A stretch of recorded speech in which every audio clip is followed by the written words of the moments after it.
Hello बच्चों, कैसे हैं आप सभी। मैं हूं आपका अपना डॉक्टर रवि और आज के लेक्चर में हम लोग बात करेंगे वर्क एनर्जी पावर का वन शॉट। यानी कि इसके अंदर हम ऑलमोस्ट सारे ही टॉपिक को कवर अप कर लेंगे क्वेश्चंस के साथ। अब देखो, जैसा कि आप लोग जानते हैं कि आपके एग्जाम पॉइंट ऑफ व्यू से जो आप लोग अटेम्प्ट देंगे अब लोग अप्रैल का, उसके बिहाफ पर अगर मैं बात करता हूं तो बहुत ज्यादा इंपॉर्टेंट रोल प्ले करता है ये। चलिए हम लोग बात करते हैं यहां पर किस चीज के लिए, वर्क एनर्जी पावर को बिल्कुल स्टार्ट करते हैं बिना किसी देरी के। चलिए बच्चों, सबसे पहले हम लोग बात करते हैं भाई वर्क क्या होता है। अगर आप किसी भी चीज के ऊपर, किसी भी ऑब्जेक्ट के ऊपर अगर आप लोग फोर्स लगाएंगे तो वो कुछ डिस्प्लेसमेंट आगे की तरफ को जाएगा। उसी चीज के लिए हम लोग क्या कहते हैं बेटा, फोर्स कहते हैं, यानी कि वर्क कहते हैं। ठीक है, तो अगर मैं आप लोगों से बोलूं कि वर्क हमारे पास होता क्या है, तो आप लोग एक सिंपल सी चीज जानते हैं कि सर वर्क हमारे पास होता है एफ डॉट एस। यहां पर एफ का मतलब क्या है भैया, फोर्स है, और एस का मतलब क्या है बेटा, डिस्प्लेसमेंट है। अब आप ये भी जानते हैं कि जब डॉट प्रोडक्ट हटेगा तो ऐसी कंडीशन के अंदर हमारे पास निकल कर जो आएगा, जिसे हम लोग ये बोल सकते हैं, वो है एफ एस कॉस थीटा।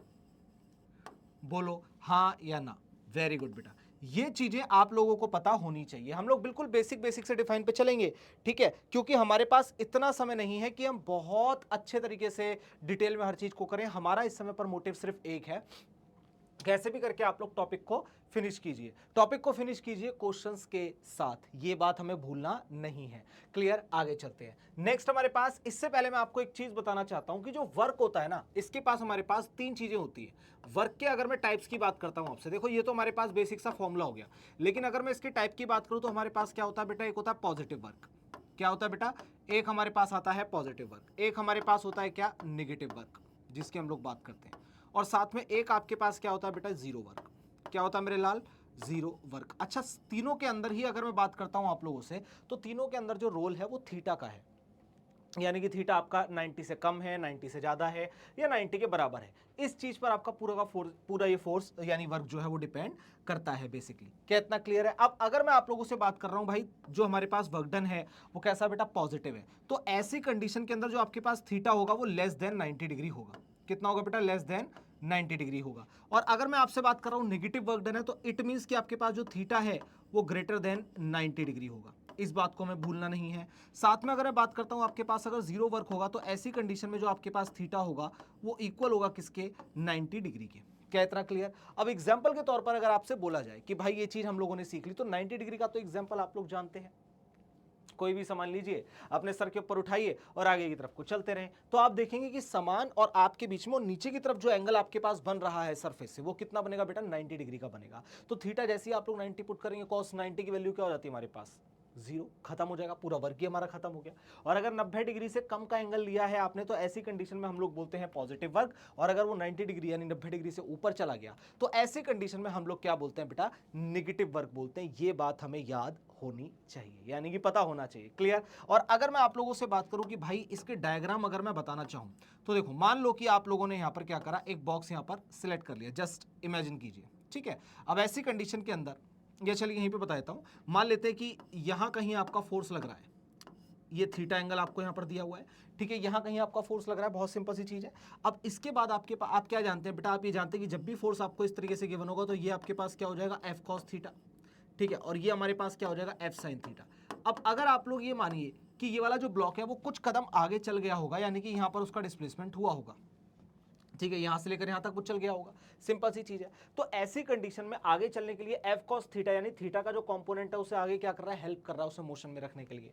क्या मेरी बात को समझ पा रहे हैं। और आप देखिए थीटा 90 से कम है, एग्जैक्टली क्लियर। और सोचो अगर मैं इसे यहां पर फोर्स को ना लगा के यहां कहीं लगा देता, तो वापस से इसके दो कंपोनेंट होते, तो फिर जो कॉस थीटा वाला कंपोनेंट होता है ना, वो इसे कहीं ना कहीं रोकता, यानी कि इसका जो मोशन है ना उसका अपोज करता। तो यानी कि हम लोग बोलेंगे कि वर्क डन कैसा होता बेटा, नेगेटिव हो जाता। और वहीं अगर मैं बोलूं आपसे कि कोई ऑब्जेक्ट अपने सर पे रख करके आगे चल रहा है, तो ऐसी कंडीशन के लिए हम लोग क्या बोलते हैं बेटा, ऐसी कंडीशन के लिए बोलते हैं भाई थीटा हो गया 90, यानी कि जीरो वर्क हमें देखने को मिलेगा। पहले बताओ क्या इतनी चीजें आप लोगों को क्लियर हैं। बहुत सिंपल सिंपल सी चीजें मैंने आप लोगों के लिए बोली हैं। बोलो क्या इतना क्लियर है। Very good. अब आगे चलते हैं। अब सपोज करो कि हमें यह पता है कि भाई वर्क डन हमारे पास क्या होता है। वर्क डन हमारे पास अगर हमें निकालना है कंप्लीटली, तो कैसे निकल कर आएगा आप लोग बताएं। अगर मैं आप लोगों से बोलता हूं कि भाई वर्क डन मुझे निकालना है, तो मेरे पास कैसे निकल करके आएगा, एक छोटू सा वर्क डन आप ले लीजिए। ये देखिए वर्क डन अगर मुझे निकालना है तो क्या करना है, हमें छोटू सा वर्क डन लेकर उसे इंटीग्रेट कर देना है। अब मुझे ये पता है कि जो छोटू सा वर्क डन है, इसे हम लोग क्या बोलते हैं भाई, इसे हम लोग बोलते हैं एफ डॉट में ds बोलते हैं। बोलो हाँ या ना। क्लियर है? अब सोचो अगर ये वाली कंडीशन और ये वाली सिचुएशन आपके साथ आ जाए तो ऐसी कंडीशन को आप लोग क्या बोलते हैं बेटा? इसे बोलते हैं वर्क डन। यानी कि अगर आपको लिमिट दी हुई है, कहीं से कहीं तक के लिए भी बोल रहा है आपसे, एक्स एक्सेस में बात कर रहा है, वाई में कर रहा है, जेड में कर रहा है, उससे फर्क नहीं पड़ता, ठीक है, लेकिन आपको कहीं के लिए भी उसने कुछ एक वैल्यू दी हुई है, जैसे कि आप यहां पर देख पा रहे हैं, ठीक है। तो आपको यहां पर कंडीशन क्या चीज नोटिस करेंगे, आप लोग नोटिस करेंगे कि आप लोग इजिली वर्क निकाल सकते हैं। एग्जाम्पल के तौर पर अगर मैं बात करता हूं आपसे डीएस, तो डीएस आपका इक्विवेलेंट हो जाएगा किसके साथ? डीएक्स आई कैप के, प्लस कर लीजिए आप लोग डी वाई जे कैप के, ठीक है, और प्लस कर लीजिए आप लोग डी जेड के कैप के। तो यानी कि अगर हम लोग बात करते हैं यहाँ पर डीएस का मतलब क्या है बेटा? स्मॉल डिस्प्लेसमेंट है। अब ये डिस्प्लेसमेंट आपका एक्स में हो, वाई में हो, जेड में हो, इससे कोई फर्क नहीं पड़ेगा। फर्क सिर्फ इस चीज से पड़ेगा कि आप लोगों ने वैल्यूज को किस तरह से पुट किया है। मैं बहुत बेसिक से इसे खत्म करना चाहता हूं क्योंकि मैं चाहता हूं कि हम लोग इसे बाइंड अप करके आगे की तरफ ध्यान लगाएं। आई होप कि इतनी चीजें आप लोगों को समझ में आ गई होंगी। क्लियर है बेटा? अब हम चलते हैं थोड़ा सा आगे की तरफ। अब आगे आ जाइए, आपको बोला है ग्राफिकल इंटरप्रिटेशन क्या हो सकती है वर्क डन के लिए। तो बड़ी सिंपल सी चीज है, मान लेते हैं कि आपको फोर्स और डिस्प्लेसमेंट दिया हुआ है। मैंने कहा हम ऐसा मान लेते हैं कि आपको फोर्स और डिस्प्लेसमेंट एक कर्व के फॉर्म में दिया हुआ है, और अब अगर आपसे वर्क डन पूछा तो उसके अंदर का एरिया निकाल लेना, वो वर्क डन बता देगा। एग्जाम्पल के तौर पर अगर मैं आपको बोलना चाहूं तो मैं सिर्फ इतनी सी बात बोलूंगा कि भाई देख, मान ले यहां पर हमारे पास एक कंडीशन है और ये हमारे पास दूसरी कंडीशन है। इसी के अंदर अगर मैं आप लोगों से ये बोलता हूं कि हमें कोई ग्राफ मतलब मान लो दिया हुआ है, ठीक है, कोई भी आपको यहां पर ऐसे लाइन करके ड्रॉ दी हुई है, ये लीजिए, साथ में आप लोगों ने यहां पर कंसिडर कर लिया, इस तरह से उसे कंसिडर कर लिया आपने, ये लीजिए,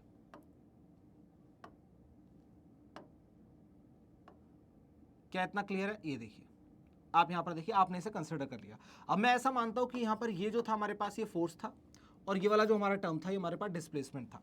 क्या इतना क्लियर है? अब ये जो अंदर की तरफ हमारे पास निकल कर आया, इसे हम लोग क्या बोलते हैं बेटा? एरिया अंडर कर्व बोलते हैं। क्या बोलते हैं मेरे लाल? एरिया अंडर कर्व बोलते हैं। इस चीज को थोड़ा सा समझो। और फोर्स डिस्प्लेसमेंट का जो एरिया अंडर कर्व होता है ये हमें क्या देगा बेटा? वर्क डन देगा। ये है हमारे लिए इंपॉर्टेंट। यानी कि अगर हमारे पास यहां पर कोई एक पॉइंट दिया हो जिसे हम बोलेंगे डिस्प्लेसमेंट की साइड में, एक हमारे पास पॉइंट दिया हो यहां पर फोर्स की साइड में, और जैसे ही आप लोग इसके अंदर का एरिया निकाल लेंगे तो ऐसी कंडीशन में आप लोग बहुत आसानी से आइडेंटिफाई कर सकते हैं वर्क डन को। यही यहां पर ये बोलना चाह रहा है। आप लोग एक बार इसे देखिए, फिर हम लोग आगे की बात करते हैं। अब हमारे पास जो वर्क डन होता है, क्या वो सिर्फ इसी चीज पर डिपेंड करता है? वर्क डन के पास और भी तो टर्म होता होगा ना भाई। हमने क्या बोला कि फोर्स हो गया, ठीक है, हमारे पास क्या निकल कर आया? फोर्स इंटू में डिस्प्लेसमेंट हो गया। अब अगर ध्यान से देखा जाए, जब कोई ऑब्जेक्ट आपका ऊपर की तरफ जा रहा होगा तो उस टाइम पर जो आपके पास होंगी कंडीशन वो mgh की होंगी। यानी कि अगर हम नीचे अर्थ से ऊपर की तरफ को मूव करने लग जाए तो ऐसी कंडीशन में वर्क डन हमारे पास क्या हो जाएगा? पोटेंशियल एनर्जी के बराबर हो जाएगा, जिसे हम लोग बोलते हैं क्या? mgh। अब आप लोग ये जानते हैं कि भाई हमारे पास दो टाइप की एनर्जीज होती है, एक होता है काइनेटिक एनर्जी और एक होता है पोटेंशियल एनर्जी। अगर मैं सीधे स्ट्रेट लाइन में कहीं पर भी मूव कर रहा हूं तो ऐसी कंडीशन को मैं लिखूंगा काइनेटिक एनर्जी। लेकिन अगर मैं अर्थ में, ठीक है, अर्थ पे ऊपर और नीचे की तरफ इस तरीके से डिस्प्लेस कर रहा हूं, अपने आप को मूव कर रहा हूं, ग्रेविटी के अलॉन्ग मूव कर रहा हूं, तो ऐसी कंडीशन में जब हाइट की बारी आ जाती है, हाइट की जब बारी आती है तो उस कंडीशन को हम लोग बोलते हैं पोटेंशियल एनर्जी। सिंपल सी चीज, मैंने क्या कहा? उसे हम बोलते हैं भाई पोटेंशियल एनर्जी। बिल्कुल सिंपल सी चीज। पहले ये बताइए क्या इतना समझ में आ रहा है? बहुत बढ़िया, ये चीज क्लियर है। तो इसका मतलब मैं वर्क डन वैसे भी तो निकाल सकता हूं। तो इसका मतलब अगर मैं नीचे से ऊपर की तरफ लेके जा रहा हूं तो मैं ग्रेविटी के अगेंस्ट में लेके जा रहा हूं, तो क्या हो जाएगा? Minus mgh। लेकिन अगर मैं नीचे ही छोड़ दूं ऑब्जेक्ट को, तो ऊपर से मैंने नीचे छोड़ दिया, मान लो ये है, इसे मैं छोड़ दूं ऐसे, तो नीचे की तरफ आ रहा है ना, ग्रेविटी के टूवर्ड्स आ रहा है ना, तो वर्क डन हो जाएगा पॉजिटिव। पहले बताओ इतना क्लियर है? बहुत बढ़िया। ये आपको छोटे छोटे से टर्म्स हैं जो पता होने चाहिए, ठीक है। अब हम बात करते हैं यहां पर, अब इन्हीं इंपॉर्टेंट केसेस के अंदर मैं यहां पर आपको बताता हूं। तो वर्क डन हमारे पास क्या हो जाएगा? पॉजिटिव का mgh, ठीक है, और एक जगह पर हमारे पास वर्क डन क्या हो जाएगा बेटा? ये हो जाएगा माइनस का mgh। अगर मैंने बोला पॉजिटिव का mgh आपके सामने यहां पर, तो ये मेरे पास कंडीशन क्या हो जाएगी? देखिए, अगर मैंने बोला कि भाई मेरे पास पॉजिटिव का mgh हमारे पास निकल कर आ गया, बहुत सिंपल सी चीज है, तो सर ऐसे कंडीशन के अंदर मुझे बता दीजिए, तो मैं बोलूंगा कि ऑब्जेक्ट मूव डाउनवर्ड। याद रखना, ऑब्जेक्ट मूव डाउनवर्ड, ठीक है, ये हमारे पास केस आ जाएगा। अब अगर मैं बात करता हूं माइनस mgh के लिए, तो ऑब्जेक्ट मूव अपवर्ड। याद रखना इस चीज के लिए, ये क्या हो जाएगा? Object move upward. ये देखिए, क्योंकि वो अगेंस्ट द ग्रेविटी मूव कर रहा है ना। पहले बताओ क्या इतनी चीजें आप लोगों को क्लियर है? हाँ या ना में बताइए। वेरी गुड, बहुत बढ़िया। इस बात के लिए हमेशा याद रखना है हमें, ठीक है। चलिए नेक्स्ट पॉइंट की बात करते हैं। अब अगर मैं आप लोगों से बोलूं work done bye kinetic friction, अगर मैं आप लोगों से बोलता हूं work done bye kinetic friction, तो वो ऑलवेज नेगेटिव होता है। उसके पीछे का रीजन क्या है भाई? काइनेटिक फ्रिक्शन जो हमारे पास होता है, फ्रिक्शन के अंदर हमारे पास क्या होता है, कुछ अमाउंट ऑफ एनर्जी आपकी हीट में कन्वर्ट हो जाती है, तो इसका मतलब वर्क डन हमारा कम हो जाएगा। तो हम लोग ये बोलते हैं कि work done bye kinetic friction always negative, याद रखना। तो आप लोग यहां पे लिखिए work done bye kinetic friction is always negative, is always negative. ये वो छोटे छोटे से पॉइंट है जो आपको याद होने ही चाहिए। क्यों होगा? क्योंकि उसके अंदर कुछ अमाउंट ऑफ एनर्जी जो होगी वो हीट के अंदर कन्वर्ट हो जाएगी। सिंपल सी ये बात बोलना चाह रहा है। पहले बताइए क्या आपको ये वाले पॉइंट समझ में आ रहे हैं बेटा? क्या आपको ये वाले पॉइंट समझ में आ रहे हैं? बोलो। अब work done by normal reaction की बात कर लेते हैं, ठीक है। नॉर्मल रिएक्शन हमारे पास क्या होता है बेटा? नॉर्मल रिएक्शन जब आप ऑब्जेक्ट को किसी भी सरफेस के ऊपर रखते हैं तो परपेंडिकुलर लगने वाला फोर्स होता है, वो हम बोलते हैं क्या? Normal reaction. Work done by normal reaction of fix surface, fix surface की बात हो रही है, ठीक है बेटा। यहां पर हमारे पास क्या होगा? वर्क डन हो जाएगा जीरो। अगर फिक्स सरफेस है हमारे पास और हमें पता है कि ऑब्जेक्ट पे, यार ऐसा मानो ये सरफेस है और यहां पर मैंने ऊपर ऑब्जेक्ट रख दिया, तो ये सरफेस ऑब्जेक्ट के ऊपर ऊपर की तरफ फोर्स लगाएगा और ये ऑब्जेक्ट सरफेस की तरफ नीचे तरफ फोर्स लगाएगा। इतना तो जानते हैं ना? बहुत बढ़िया। और अगर यहीं पर मैं आप लोगों से बात कर रहा हूं कि नॉर्मल रिएक्शन जो होती है फिक्स सरफेस की, उसकी वजह से जो हमारे पास वर्क डन होता है वो हमारे पास क्या होता है? जीरो हो जाता है। बोल मेरे लाल, क्या इतना क्लियर है? क्या इतना क्लियर है? अब हम लोग बात करते हैं work done bye spring. Work done bye spring, ये कुछ वो फॉर्मूलाज हैं जो बहुत ज्यादा इंपॉर्टेंस रखते हैं और ये आपको आने ही चाहिए, याद रखना इस चीज के लिए, ठीक है। चलिए अब अगर मैं आपसे बात करता हूं, ये हो जाएगा हमारे पास हाफ के, इसे आप लिखिए एक्स फाइनल माइनस में एक्स इनिशियल। पहले बताओ क्या इतना क्लियर है? ये बताओ क्या आप लोगों ने work done equal to half के एक्स स्क्वायर सुना है? हाँ या ना बोलो। बहुत बढ़िया। तो इसी के अंदर हमारे पास ये वाली कंडीशन हमारे पास आ जाएगी। ये देखिए, ये हमारे पास कंडीशन आ जाएगी कि वर्क डन क्या होता है? हाफ के एक्स स्क्वायर, और एक्स स्क्वायर का मतलब क्या होगा? बेसिकली फाइनल माइनस में इनिशियल। सिंपल। ये एक इंपॉर्टेंट केस आपके सामने बनते हैं, एक बार आप लोग इसे देखिए, फिर हम लोग चलते हैं आगे की तरफ। चलिए बहुत बढ़िया। नेक्स्ट हमारे पास आ जाता है सीधा क्वेश्चन। चलिए बच्चों इसे सॉल्व करने का ट्राई करते हैं। जैसा कि आप लोग यहां पर देख सकते हैं, तो आपसे क्या बोलता है? A body acted upon bye a force of 50 Newton. एक फोर्स है जो आपको कितना दिया हुआ है मेरे लाल? फोर्स आपको दिया हुआ है 50 newton. Displace through a distance of 10 metre, यानी कि एस आपको दे दिया गया है यहां पर कितना? 10 metre. In a direction making an angle of 60 degree. कितना डिग्री का एंगल बनाया उसने? 60 डिग्री का। With the force, the work done by the force. तो बहुत सिंपल नहीं है? बताओ आप लोग, क्या एफ एस कॉस थीटा नहीं हो जाएगा ये आपके हिसाब से? बोलिए बच्चों, क्या यहाँ पर ये वाला फॉर्मूला यूज नहीं हो जाएगा? 100% हो जाएगा। अब आपको सिर्फ वैल्यू ही तो पुट करनी है। कितना हो जाएगा हमारे पास? 50, और एस हमारे पास कितना चला? 10, और ये कितना हो जाएगा बेटा? कॉस 60।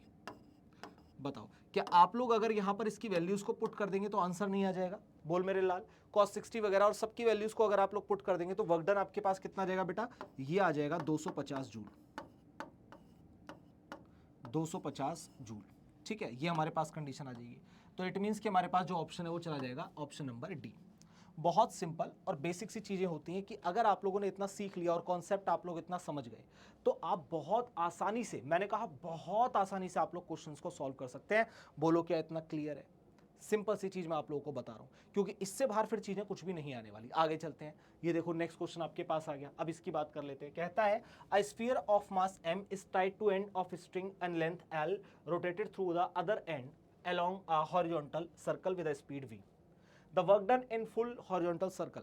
अब आप एक बात बताइए, आपसे मैंने क्या बोला यहां पर कि एक थ्रेड लिया गया, एक थ्रेड लिया गया। आप ऐसा मानिए, मैं ऐसे इमेजिन करवाता हूं आपको। एक थ्रेड लिया गया, ये देखो, इसे मैंने हाथ से पकड़ लिया और ये वाला जो मेरे पास एंड है, यहां पर मैंने स्टोन बांध दिया और उसे मैं हॉरिजॉन्टल सर्कल के अंदर ऐसे ऐसे ऐसे ऐसे मूव कर रहा हूं। ऐसे हॉरिजॉन्टल मतलब ऐसे, इस सर्कल में मूव कर रहा हूं। अब एक बात बताओ, अगर मैं आप लोगों से बोल रहा हूं कि भाई वर्क डन क्या होता है? फोर्स इनटू में डिस्प्लेसमेंट। फोर्स इनटू में डिस्प्लेसमेंट। फोर्स को तो छोड़ो फिलहाल के लिए, आप लोग बात करिए डिस्प्लेसमेंट की, कि पूरे सर्कल का डिस्प्लेसमेंट क्या होगा? पूरे सर्कल का जो डिस्प्लेसमेंट होता है बेटा वो होता है जीरो, क्योंकि displacement is a vector quantity. और ऐसी कंडीशन में जब एक ऑब्जेक्ट स्टार्टिंग से स्टार्ट होकर के घूम करके अगर वहीं आ जाए, स्टार्टिंग से स्टार्ट होके और घूम करके अगर वहीं पर आ जाए वापस लौटकर, तो डिस्प्लेसमेंट हो जाता है जीरो। तो डिस्प्लेसमेंट अगर आपका जीरो हो जाएगा तो ऐसी कंडीशन के अंदर हमारे पास क्या होगा? वर्क डन भी जीरो होगा। तो आप लोग ये बोलिए, फॉर फुल सर्कल या कंप्लीट सर्कल, जो भी आपको ठीक लगे, तो ऐसी कंडीशन में आप लिखेंगे यहाँ पे डिस्प्लेसमेंट क्या हो जाएगा, डिस्प्लेसमेंट हो जाएगा 0। और वर्क डन क्या होता है बेटा, फोर्स इनटू में displacement F dot S.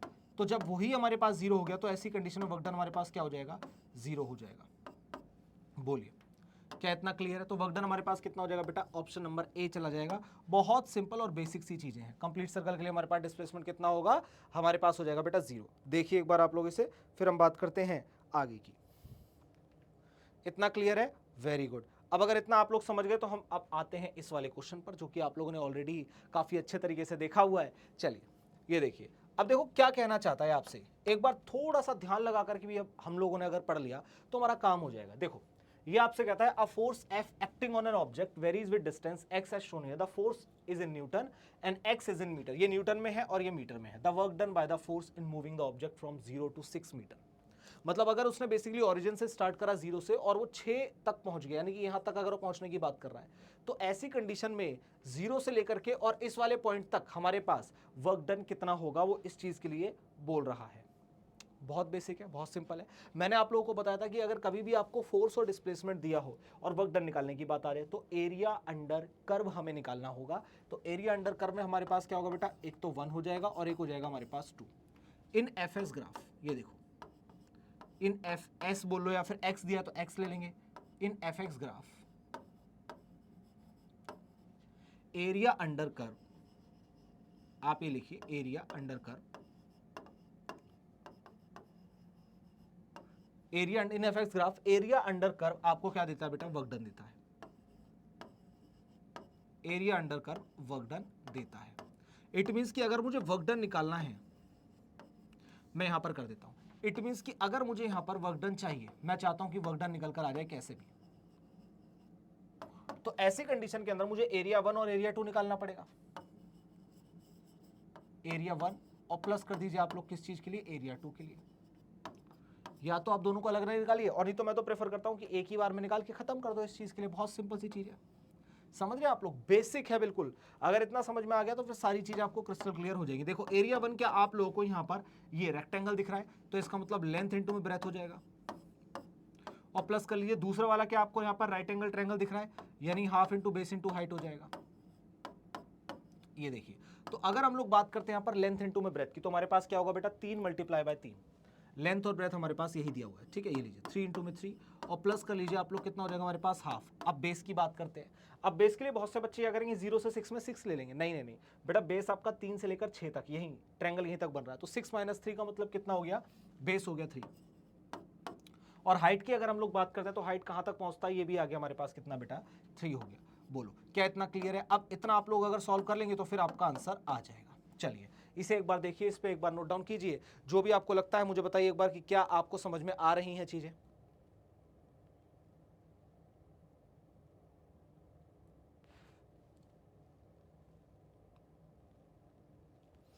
Very good, very good.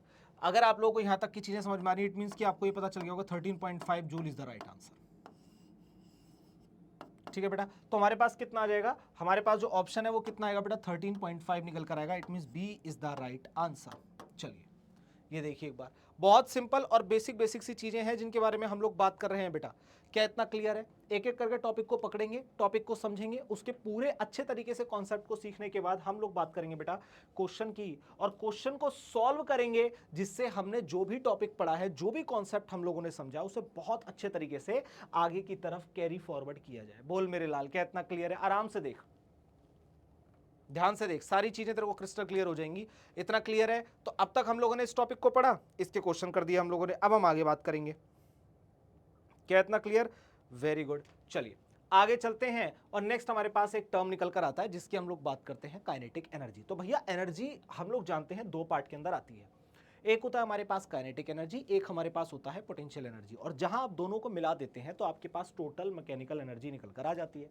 बहुत सिंपल सी चीज है। मैंने आप लोगों से क्या कहा कि जब भी आप रोड पर सीधे चलते हैं, स्ट्रेट आप लोग चलते हैं, तो ऐसी कंडीशन के लिए हम लोग बोलते हैं, ऐसी एनर्जी को हम लोग बोलते हैं काइनेटिक एनर्जी। ठीक है, जो आप लोग लीनियरली भागते हैं कहीं पर भी, मास आपका आगे की तरफ भाग रहा होता है, ऐसी कंडीशन मल्टीप्लाई करते हैं वेलोसिटी और मास की, तो आपके पास काइनेटिक एनर्जी निकल कर आती है, कोई बड़ी चीज नहीं है। लेकिन जब आप किसी भी चीज को उठा करके ऊपर की तरफ हाइट पर लेकर जाते हैं, तो ऐसी कंडीशन को हम लोग, जो हाइट की वजह से हमें देखने को मिल रहा है, उसे हम लोग बोलते हैं पोटेंशियल एनर्जी। बोलो क्या इतना क्लियर है क्या? हाँ या ना में एक बार जवाब दीजिए, फिर हम लोग आगे की बात करते हैं। क्लियर? बहुत सही। तो अब मैं आप लोगों से सिंपल सी एक चीज बोलता हूं कि अगर मैंने यहां पर काइनेटिक एनर्जी बोला, तो भाई काइनेटिक एनर्जी हमारे पास फॉर्मूला होता है, बहुत बेसिक सा फॉर्मूला, लेकिन काफी सारी चीजें यहां से बेटा फॉर्म होती हुई हमें नजर आती है। एग्जांपल के तौर पर अगर मैं बोलता हूं आपसे काइनेटिक एनर्जी का ये बेसिक फॉर्मूला है, बताओ क्या आप लोग जानते नहीं थे? जानते थे भाई, सब जानते थे, हाँ या ना? बहुत सही। तो अगर मैं आप लोगों से बोल रहा हूं कि क्या आप लोग ये वाला फॉर्मूला नहीं जानते थे? आप जानते थे, हाँ सर बिल्कुल जानते थे। अब एक चीज बताओ, क्या आप लोग ये नहीं जानते कि हमारे पास जो मोमेंटम होता है वो क्या होता है? हमारे पास मास इनटू में वेलोसिटी। अब ऐसी कंडीशन में अगर मैं यहां पर बात करता हूं, ये मेरे पास क्या बेटा, ये मेरे पास मोमेंटम है, इस चीज को थोड़ा सा समझिए, ठीक है। और ये मेरे पास यहां पर क्या है बेटा, ये हमारे पास मास है, ठीक है। और ये मेरे पास यहां पर क्या है, ये मेरे पास है वेलोसिटी। बोलो क्या इतना क्लियर है? अब सोचो, अगर मैं ऊपर काइनेटिक एनर्जी को अगर ऊपर और नीचे m से मल्टीप्लाई कर दूं, इट मींस कि आप लोगों से मैं सिर्फ इतनी सी चीज कहना चाह रहा हूं कि मैंने काइनेटिक एनर्जी का यहां पर फॉर्मूला लिखा, हाफ एम वी स्क्वायर, जैसा कि ऑटोमेटिकली ऊपर दिया हुआ है, तो मैंने क्या करा, ऊपर भी m से मल्टीप्लाई कर दी और नीचे भी m से मल्टीप्लाई कर दी। तो क्या ये वाली जो सिचुएशन है, मेरे पास ये बन जाएगी बेटा m square v square, upon कर दीजिए आप लोग ट्वाइस ऑफ m। बोलो क्या काइनेटिक एनर्जी आपको ये बनता हुआ नजर आ रहा है? एम स्क्वायर वी स्क्वायर की जगह मैं पी स्क्वायर लिख सकता हूं। बहुत सिंपल सी बात है और बहुत सिंपल सी चीज है, आप लोग ध्यान से देखिए। तो अगर हम लोग यहां पर बात करते हैं, ये देखिए मेरे लाल, अगर हम लोग यहां पर बात करते हैं आगे की, तो हमें कैसी सिचुएशन यहां पर देखने को मिलेगी? बहुत बेसिक सी चीज आपको बता रहा हूं, देखिए। तो काइनेटिक एनर्जी आपके पास यहां पर क्या निकल कर आएगी मेरे लाल? काइनेटिक एनर्जी आपके पास निकल कर आ जाएगी sir P square by 2m, P square by 2m, ये देखिए पी स्क्वायर बाय 2m हमारे पास निकल कर आ जाएगा। बोलो सिंपल है। अब यहां से क्या मैं मोमेंटम निकाल सकता हूं क्या? बिल्कुल निकाल सकते हो सर, ये हो जाएगा हमारे पास root over twice of m into में काइनेटिक एनर्जी। ये देखिए ये हमारे पास आ जाएगा अगर हम लोग बात करें तो। यानी कि आप मोमेंटम और काइनेटिक एनर्जी के बीच में जो रिलेशन है वो कुछ इस तरह से भी बिल्ड कर सकते हैं, काइनेटिक एनर्जी को आप कुछ इस तरह से भी लिख सकते हैं। तो कोई बहुत बड़ी चीज नहीं है, बहुत सिंपल सी चीज है, आप एक बार देखिए आपको समझ में आ जाएगा सारा कुछ। क्या इतना क्लियर? बहुत बढ़िया, यही हमें निकालना होता है। अब इसके बाद हम लोग बात करते हैं वर्क एनर्जी थ्योरम। मैंने जो आपको काइनेटिक एनर्जी पढ़ाई, आपको अगर वर्क एनर्जी थ्योरम निकालनी है तो वो simple change in kinetic energy होती है। तो वर्क डन जो हमारे पास यहाँ पर निकल कर आता है उसे हम लोग क्या बोलते हैं sir? Change in kinetic energy आप निकाल दीजिए। और ऐसी कंडीशन के लिए हम लोग क्या बोलते हैं? वर्क एनर्जी थ्योरम बोलते हैं। सिंपल सा फॉर्मूला है, सिंपल सा फॉर्मूला है। चेंज इन काइनेटिक एनर्जी का मतलब क्या हो गया बेटा? फाइनल माइनस में इनिशियल। यानी कि पहले आप बेसिकली फाइनल की बात करेंगे, उसके बाद हम लोग इनिशियल की बात करेंगे। अब मास तो चेंज होगा नहीं, यानी कि चेंज किस में आएगा? चेंज आएगा वेलोसिटी में, यानी फाइनल वेलोसिटी में और इनिशियल वेलोसिटी के अंदर हमें चेंज देखने को मिलेगा। बोल मेरे लाल क्या इतना क्लियर है? हाँ या ना में जवाब दीजिए। वेरी गुड, बहुत बढ़िया। अब इसे एक बार थोड़ा सा हम लोग समझते हैं, क्वेश्चंस के साथ साथ हम लोग बात करेंगे।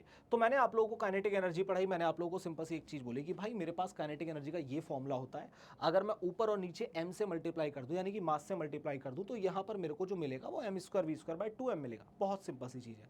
अब अगर इसी कंडीशन को उठाकर हम लोग यहां पर ले आए तो हमारे पास जो काइनेटिक एनर्जी है, ये देखिए काइनेटिक एनर्जी जो हमारे पास है पी स्क्वायर बाय 2m हमें देखने को मिल रहा है। बहुत बढ़िया।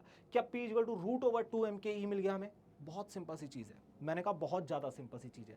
समझ में आ रहा है? एक बार आप लोग इसे देखिए, फिर हम चलेंगे आगे की तरफ। देखिए चीजें बहुत सिंपल है, बहुत सिंपल है। अगर एक बार आप इसे समझ गए तो फिर दिक्कत नहीं आने वाली।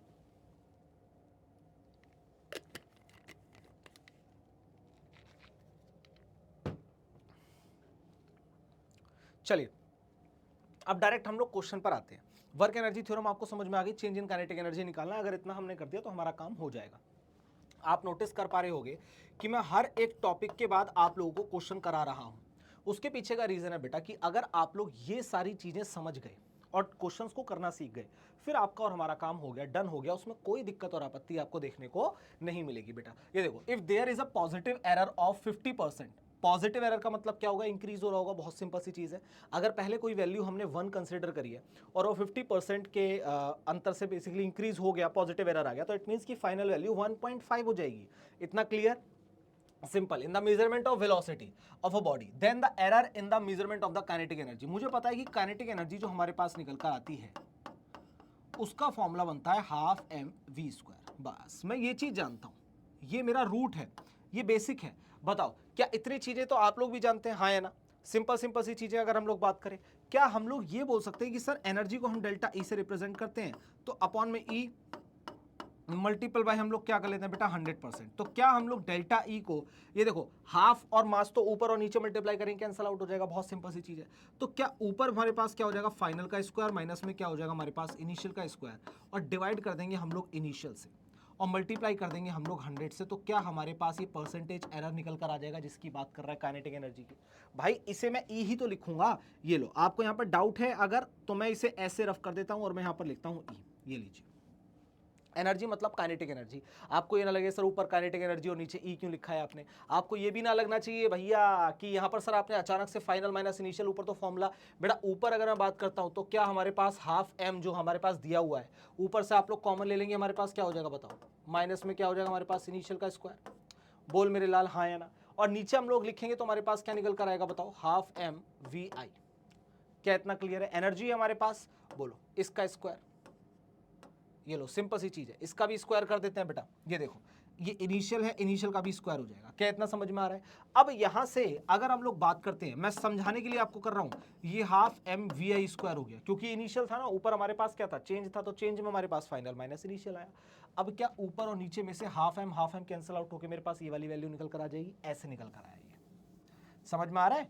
क्लियर है? या नहीं आ रहा तो एक काम करते हैं, डायरेक्ट कर देते हैं। यहाँ पर काफी सारे बच्चे अगर डायरेक्ट पीडीएफ भी देखें तो भी उन्हें समझ में आ जाना चाहिए। बेटा डेल्टा ई का मतलब क्या हो गया सर, यहाँ पर हमारे पास हो गया हाफ एम, ये तो हो गया फाइनल का स्क्वायर, माइनस कर दीजिए आप लोग, ये हो गया हमारे पास इनिशियल का स्क्वायर, डिवाइड कर दीजिए सर हाफ एम वी आई का स्क्वायर, ये लीजिए। और अगर हम लोग यहां से बात करते तो हमारे पास क्या निकला, हाफ एम से हाफ एम कैंसिल आउट हो गया, बोल मेरे लाल। तो और मल्टीप्लाई कर दीजिए आप लोग यहां पर किस चीज के लिए, 100% के लिए, तो आपके पास ये वाला आंसर निकल कर आ जाएगा। अब हमें फाइनल और इनिशियल चाहिए, ठीक है। अब ऐसी कंडीशन को सॉल्व करने के लिए हमारे पास क्या सिचुएशन बनती है बेटा, उसे हम एक बार देखते हैं। चलिए बहुत बढ़िया। चलिए अब एक बात बताओ, मान लेते हैं कि मैंने इनिशियल जो वेलोसिटी हमने कंसीडर करी थी वो मैंने 1 कंसीडर कर ली। क्या इतना क्लियर है? तो क्या फाइनली मेरे पास जो निकल करके आएगी, उसने बोला है कि हमारे पास पॉजिटिव एरर हुआ है, और वो भी किस चीज का, 50%। 50% मतलब इसमें 0.5 ऐड ऑन कर दीजिए, यानी 1.5 हो जाएगा। क्या बोलो बेटा? अगर मैं इन दोनों का इस्तेमाल करके इक्वेशन के अंदर पुट कर देता हूं तो क्या मेरे पास आंसर नहीं आ जाएगा? अगर मैं इनका इस्तेमाल करके इस वैल्यू में पुट कर दूं तो क्या मेरे पास आंसर नहीं आ जाएगा? 100% आ जाएगा। इट मींस कि मैं यहां पर ये बोल सकता हूं कि डेल्टा ई बाई ई, जो कि मेरे को निकालना है परसेंटेज एरर, मल्टीप्लाई कर दीजिए आप लोग 100% से, तो ये आपके पास फाइनली निकल करके आएगा किस चीज के लिए बताओ, फाइनल का स्क्वायर माइनस इनिशियल का स्क्वायर अपॉन में इनिशियल का स्क्वायर। तो फाइनल का स्क्वायर हमारे पास कितना हो गया बेटा, ये हो गया 1.5 का होल स्क्वायर, माइनस कर दीजिए 1 का स्क्वायर, अपॉन कर दीजिए आप लोग 1 का स्क्वायर। बोलो हाँ या ना? बोल मेरे लाल। और इनटू में मल्टीप्लाई कर दीजिए आप लोग 100 की। ये लो आप लोग इसे सॉल्व कीजिए और बताएं मेरे को कि कितना आपके पास आपको देखने को मिल रहा है आंसर। बोल मेरे लाल। अगर आप लोगों ने इतना कर लिया तो यहां से आपको सिंपल सा एक चीज देखने को मिल जाएगी जिसे हम लोग बोलते हैं 125%, और यही आपके पास आंसर होने वाला है। ये देखो अगर हम लोग बात करते हैं 125%, यानी कि D is the right answer. बोलो क्लियर है? सिंपल सी चीज अगर हम लोग बात करते हैं तो इस तरह से हमारे क्वेश्चन सॉल्व होते हैं। अगर हमें टॉपिक आता है, टॉपिक को अच्छे से हम लोगों ने पढ़ा है, कोई दिक्कत आपत्ति नहीं है। आप लोग नोटिस कर रहे होंगे कि मैं आपसे फालतू की बेफिजूल की बातें नहीं कर रहा। मुझे यहाँ पर बेमतलब में आपका और अपना टाइम वेस्ट नहीं करना। यहाँ पर हम लोग क्वालिटी टाइम के लिए आए हैं, तो मैं आपके सामने डायरेक्ट कॉन्सेप्ट और सारी चीज़ों पर लेकर आ गया। स्टार्टिंग भी मैंने बिल्कुल डायरेक्ट टॉपिक से ही कर दिया। क्या इतना क्लियर है? वेरी गुड बेटा, एक बार इस पर निगाह मारिए, फिर हम लोग बात करते हैं आगे की। अब नेक्स्ट आ जाते हैं हम लोग आगे की तरफ चलते हैं। तो हमारे पास क्या कंडीशन आती है बेटा, ये हमें देखने को मिलता है। इस क्वेश्चन को एक बार पढ़ो, ये भी अच्छा क्वेश्चन है, आप लोग समझेंगे इस चीज़ के लिए। देखिए अगर मैं आप लोगों से बात करता हूं यहां पर, ये लीजिए, यहां पर हमारे पास क्या होता है, a body of mass 10 kg at rest. ठीक है, एक बॉडी है जिसका मास है 10 kg, फिलहाल के टाइम पर वो रेस्ट में है, यानी ना वो आगे मूव कर रही बॉडी, ना पीछे, ना ऊपर, ना नीचे, सिंपल रेस्ट के अंदर है। क्लियर? बहुत बढ़िया। Is acted upon simultaneously by two forces, दो फोर्सेस के बिहाफ पर बेसिकली वो एक्ट कर रहा है। ठीक है, 4 newton and 3 newton at right angle, मतलब एक दूसरे के 90 डिग्री एंगल बनाते हुए बेसिकली ये मूव कर रहे हैं। ठीक है, तो क्या मैं ये बोल सकता हूं बेटा कि एक 4 न्यूटन का फोर्स मेरे को ऊपर जाता हुआ नजर आ रहा है और एक 3 न्यूटन का फोर्स मुझे इधर की तरफ आता हुआ नजर आ रहा है, क्योंकि मुझे इनके बीच में जो एंगल है वो 90 डिग्री दिखाना था। अब अगर आपने इनके बीच में 90 डिग्री का एंगल दिखा दिया, खैर उसके बाद क्वेश्चन की बात करते हैं, पहले अभी इतना हमें दिया हुआ है। ठीक है, at right angle to each other the kinetic energy of the body at the end of 10 second will be what. अब मुझे ये पता है कि भाई काइनेटिक एनर्जी जो हमारे पास निकल कर आता है उसका फॉर्मूला मैंने ये पढ़ा है, हाफ एम वी स्क्वायर। अब मुझे किसी भी एंगल से यहां पर देखो फोर्स तो मेरे को दिया है, लेकिन फोर्स और वेलोसिटी का मेरे पास क्या रिलेशन वो पता होना चाहिए। समझ रहे हैं आप लोग। अब ये देखिए एक बार, अब उसने बोला ऑब्जेक्ट रेस्ट पर था, उससे पहले मैं यहां पर नेट निकाल लेता हूं। तो नेट, अगर मैं फोर्स नेट की बात करता हूं तो क्या मेरे पास ये रूट में 4 का स्क्वायर प्लस में 3 का स्क्वायर आ जाएगा? हाँ या ना में जवाब दीजिए। Very good. ये देखो एक बार, ये बताओ क्या हमारे पास ये वाली सिचुएशन अभी बिल्ड होती है हमें नजर आएगी? बोल मेरे लाल। बहुत सही। अगर यहां तक आप लोग कर पा रहे हैं तो फिर आपको सारी चीजें समझ में आ रही हैं बेटा। ठीक है, ये आप लोग यहां पर सॉल्व कर लीजिए, आपके पास 5 न्यूटन आंसर आ जाएगा, यानी कि नेट फोर्स आपके पास इतना है। अब मुझे पता है कि एफ नेट बराबर क्या होता है बेटा, मास इंटू में एक्सीलरेशन होता है। तो ये मेरे पास कितना है, 5 है। क्या मेरे को मास दिया हुआ है, बॉडी 10 kg की दी हुई है, मल्टीप्लाई कीजिए ए। क्या ए मेरे पास 1/2 मीटर पर सेकेंड स्क्वायर निकल कर आ गया? बोलो हाँ या ना। ये देखिए, क्या ये मेरे पास सिचुएशन निकल कर आ गई? Very good. अब मुझे एक चीज और पता है, यहां पर मुझे एक चीज और पता है, object is at rest, object at rest, मैं ये चीज और जानता हूं। अब अगर ऑब्जेक्ट एट रेस्ट मेरे को यहां पर दिया हुआ है जो कि मैं जानता हूं, तो इट मींस कि इनिशियल वेलोसिटी मेरे पास कितनी हो गई बेटा, 0 हो गई। तो मतलब u बराबर हमारे पास कितना हो गया, 0 हो गया। और v हमारे पास क्या होता है, u प्लस में at होता है। बोलो बेटा, अब अगर u 0 हो गया तो क्या मैं ये बोल सकता हूं कि सर जो v बराबर है मेरा वो at के बराबर कर दीजिए, क्योंकि यहां पर u है वो 0 है, क्योंकि ऑब्जेक्ट रेस्ट में था। तो सिंपल हमारे पास, क्या मैं ये बोल सकता हूं आपसे कि बेटा ऊपर जो आपको वेलोसिटी दिया हो उसकी जगह आप 80 को पुट कर सकते हैं? बोल मेरे लाल हाँ या ना। Very good. अब यहां से आप लोग ये बोलेंगे सर हमारे पास इसका मतलब हाफ एम वी स्क्वायर की जगह आपने क्या करा, 80 का होल स्क्वायर कर लिया। ये लीजिए, समझ में आ रहा है। अब अगर हम लोग यहां पर बात करते हैं, हमारे पास क्या कंडीशन आएगी, हाफ और मास हमारे पास कितना है 10, और मल्टीप्लाई कर लीजिए आप लोग एक्सीलरेशन जो कि हमारे पास कितना है हाफ, और कितने में देखना हमें 10 में। ठीक है, ये लीजिए, आप इसे एक बार सॉल्व कीजिए, आपके पास आंसर आ जाएगा। बोल मेरे लाल, क्या इतना क्लियर है? Very good. अब यहां से अगर आपने इसे सॉल्व कर लिया तो आपके पास जो आंसर निकल कर आएगा वो कितना आएगा, 125 जूल निकल कर आएगा। ठीक है, ये लीजिए, ये जो हमारे पास निकल कर आएगा, ये कितना निकल कर आएगा बेटा, 125 जूल। इट मींस कि मेरे पास जो आंसर बनेगा option number D is the right answer. बोलो क्या इतना क्लियर है? देखो कितनी सिंपल सी चीज थी, कितनी सिंपल है। अब बच्चे पता है कहां कंफ्यूज होते हैं, सर हमें तो यहां पर ऊपर फोर्स दिया हुआ है और पूछा है आप लोगों से यहां पर क्या, काइनेटिक एनर्जी। काइनेटिक एनर्जी में सर वेलोसिटी आती है, फोर्स का तो कोई रोल होता ही नहीं है। तो फिर ये फोर्स कहां से निकल कर आया, तो फिर ये फोर्स कहां से निकल कर आया, हमारा मेन क्राइटेरिया ये बैठता है। अगर मैं आप लोगों से यहां पर बात करता हूं, ये देखो हम लोगों ने किस तरीके से सॉल्व किया, नेट फोर्स जो भी आपको गिवन है, जो भी सिचुएशन आपको गिवन है, आप डायरेक्ट उसे अप्लाई करना शुरू कर दो, आपका काम हो जाएगा। एग्जाम्पल के तौर पर आपने देखा यहां पर नेट फोर्स आपने निकाला, नेट फोर्स निकालने के बाद आप F इजिकल टू एम तो जानते हो ना भाई, वहां से A निकल कर आ जाएगा, बहुत सिंपल सी चीज है। अब V equal to u plus 80 वाली इक्वेशन को लगा लेंगे, U क्या हो गया हमारे पास, 0 हो गया, जैसे कि आप यहाँ देख सकते हैं। और उसी के साथ साथ अगर हम लोग बात करते हैं तो V निकल कर आ गया 80, V की जगह 80 पुट करा, आंसर इज योर्स। एक बार आप लोग इस पर निगाह मारिए, फिर हम चलते हैं आगे की तरफ। बोल मेरे लाल, क्या इतना क्लियर है? Very good. थोड़ा सा पानी वानी पी लिया जाए, इतने आप लोग इसमें निगाह मारिए। बहुत बढ़िया बेटा, बहुत बढ़िया।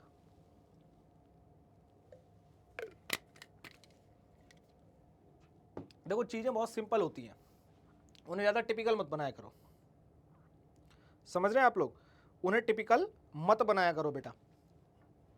सिंपल सिंपल सी चीजें हैं। अगर हमने यहां तक चीजें सीख ली हैं, ये मत सोचो कि यार सिलेक्शन होगा नहीं होगा, इज अ डिफरेंट थिंग। अपना 100% तो दो, मैं वापस बोलता हूं, अपना 100% तो दो, उसके बाद देखा जाएगा सिचुएशन कैसी बन रही है। समझ रहे हैं आप लोग, इतनी चीजें सीख जाओ, आगे चलते हैं। ये देखो बेटा, नेक्स्ट हमारे पास क्वेश्चन आता है, उसे भी एक बार देख लेते हैं। कॉन्सेप्ट पढ़ा है तो क्वेश्चन बहुत आराम से हो जाएगा। अगर क्वेश्चन आपने करना है तो कॉन्सेप्ट पढ़ा होना चाहिए बस, बाकी सारी दिक्कत नहीं है। देखो, two bodies of masses m1 and m2, दो बॉडीज है जिनका मास हमारे पास क्या है बेटा, m1 एंड m2 है, हैव इक्वल काइनेटिक एनर्जी। ठीक है, काइनेटिक एनर्जी भी बराबर है दोनों की, यानी कि अगर पहले वाले को मैंने k1 मान लिया तो दूसरे वाले को मैंने k2 माना, तो k1 बराबर k2 हो गया, सिंपल सी चीज है। मास मेरे को दिया m1 m2, P1 और P2 आपको रिस्पेक्टिव मोमेंट दिया हुआ है, तो आप मोमेंटम दिया हुआ है, तो उसके बाद आपसे पूछ रहा है कि P1 और P2 आपका किसके इक्विवेलेंट होगा। अब मैं सिंपल सी एक चीज बताता हूं, क्या मैंने आप लोगों को ये बताया था कि ये हमारे पास हाफ एम वी स्क्वायर होता है? क्या मैंने आप लोगों को ये बताया था कि जो काइनेटिक एनर्जी होता है वो आपके पास पी स्क्वायर बाय 2m होता है? ठीक है, ये मेरे पास फॉर्मूला है। अब मुझे ये पता है कि जो K1 है वो बराबर है K2 के, यानी कि जो K1 काइनेटिक एनर्जी वो 2 के बराबर है। बहुत सिंपल सी चीज है। ठीक है, अब इसी कंडीशन के अंदर अगर हम लोग आगे की बात करें, ये देखिए अगर इसी सिचुएशन के अंदर मैं आप लोगों से आगे की बात करता हूं तो हमारे पास क्या सिचुएशन बनने वाली है, एक बार आप लोग इस पे निगाह मारिए। मुझे एक चीज बताओ कि क्या यहां पर हम लोग ये बोल सकते हैं कि भाई जो P है, जो मोमेंटम आपके पास है जिसकी हम लोग बात कर रहे हैं, तो क्या ये किसके इक्विवेलेंट होगा बताइए। क्या हमारे पास जो P स्क्वायर है, पहले तो ये देख लो 2m इंटू में काइनेटिक एनर्जी, और अगर मैं इसे और अच्छे से प्रिसाइजली लिखना भी चाहूं तो मैं क्या लिख सकता हूं 2m ऑफ काइनेटिक एनर्जी। अब अगर मुझे P1 और P2 बताने हैं, P1 और P2 बताने हैं बेटा, तो P1 और P2 में से K1 और K2 तो बराबर हो गए। इट मींस कि क्या मैं ये बोल सकता हूं कि जो P है हमारे पास, वो डायरेक्टली प्रोपोर्शनल हो जाएगा रूट ओवर m के। हाँ या ना बोलो, क्योंकि हमारे पास क्या है बेटा, यहां पर अगर हम बात करें काइनेटिक एनर्जी 1 2 के इक्विवेलेंट है। इट मींस कि हमारे पास जो फाइनली आंसर आएगा वो हमारे पास निकल कर आएगा रूट में m1 अपॉन में m2। बोलो बेटा, बोलो क्या इतना क्लियर है? हाँ या ना में जवाब दीजिए। ये हमारे पास फाइनली आंसर निकल कर आ जाएगा रूट ओवर m1 अपॉन में m2, यानी कि सी इज द राइट आंसर। ये देखिए, बताइए कोई दिक्कत आपत्ति आप लोगों को? सिंपल सी चीज है या नहीं है? बहुत बेसिक है, बहुत ज्यादा बेसिक है। यही तो मैं आपको बताना चाह रहा था कि अगर बेसिक बेसिक सी चीजें आपने और हमने मिलकर के पढ़ ली और हमने उसके क्वेश्चंस पे एक बार निगाह मार ली, सारा काम डन हो जाएगा, कोई दिक्कत आपत्ति नहीं आएगी। अब आगे चलें, बोलो बेटा आगे चलें। यहां तक आप लोग काफी अच्छे तरीके से इन सभी चीजों को सीख चुके होंगे, आपको समझ में आ रहा होगा कि भाई क्या हमारे पास सिचुएशन रहने वाली है और कैसे हमारे पास सॉल्यूशन आएगा। अब हमारे पास दो चीजें निकल कर आती है। फोर्सेस की अगर मैं टाइप की बात करूं तो दो टाइप के फोर्स होते हैं, एक होता है कंजर्वेटिव फोर्स और एक होता है नॉन कंजर्वेटिव फोर्स। दोनों के बीच में डिफरेंस आप एक बार समझ लीजिए। What is the meaning of conservation? पहले तो हम कंजर्वेटिव फोर्स को साइड में रखते हैं, फोर्स तो हम लोग जानते हैं, फोर्स को रखते हैं साइड में। हम सिर्फ इस वर्ड का मीनिंग समझते हैं कि what is the meaning of conservative, what is the meaning of conservation. इन सब चीजों को एक बार हम लोग सीखते हैं और समझते हैं। तो मुझे एक बहुत बेसिक सी चीज बताएं आप लोग, बहुत बेसिक सी। अगर मैं आपसे बोलता हूं कि भाई आपके पास आज आपको पापा से 1000 रुपए मिले, कितने मिले मेरे लाल? 1000 रुपए मिले। बच्चा खुश हो गया एकदम, आ हा हा, आनंद की प्राप्ति है ना, बहुत बढ़िया।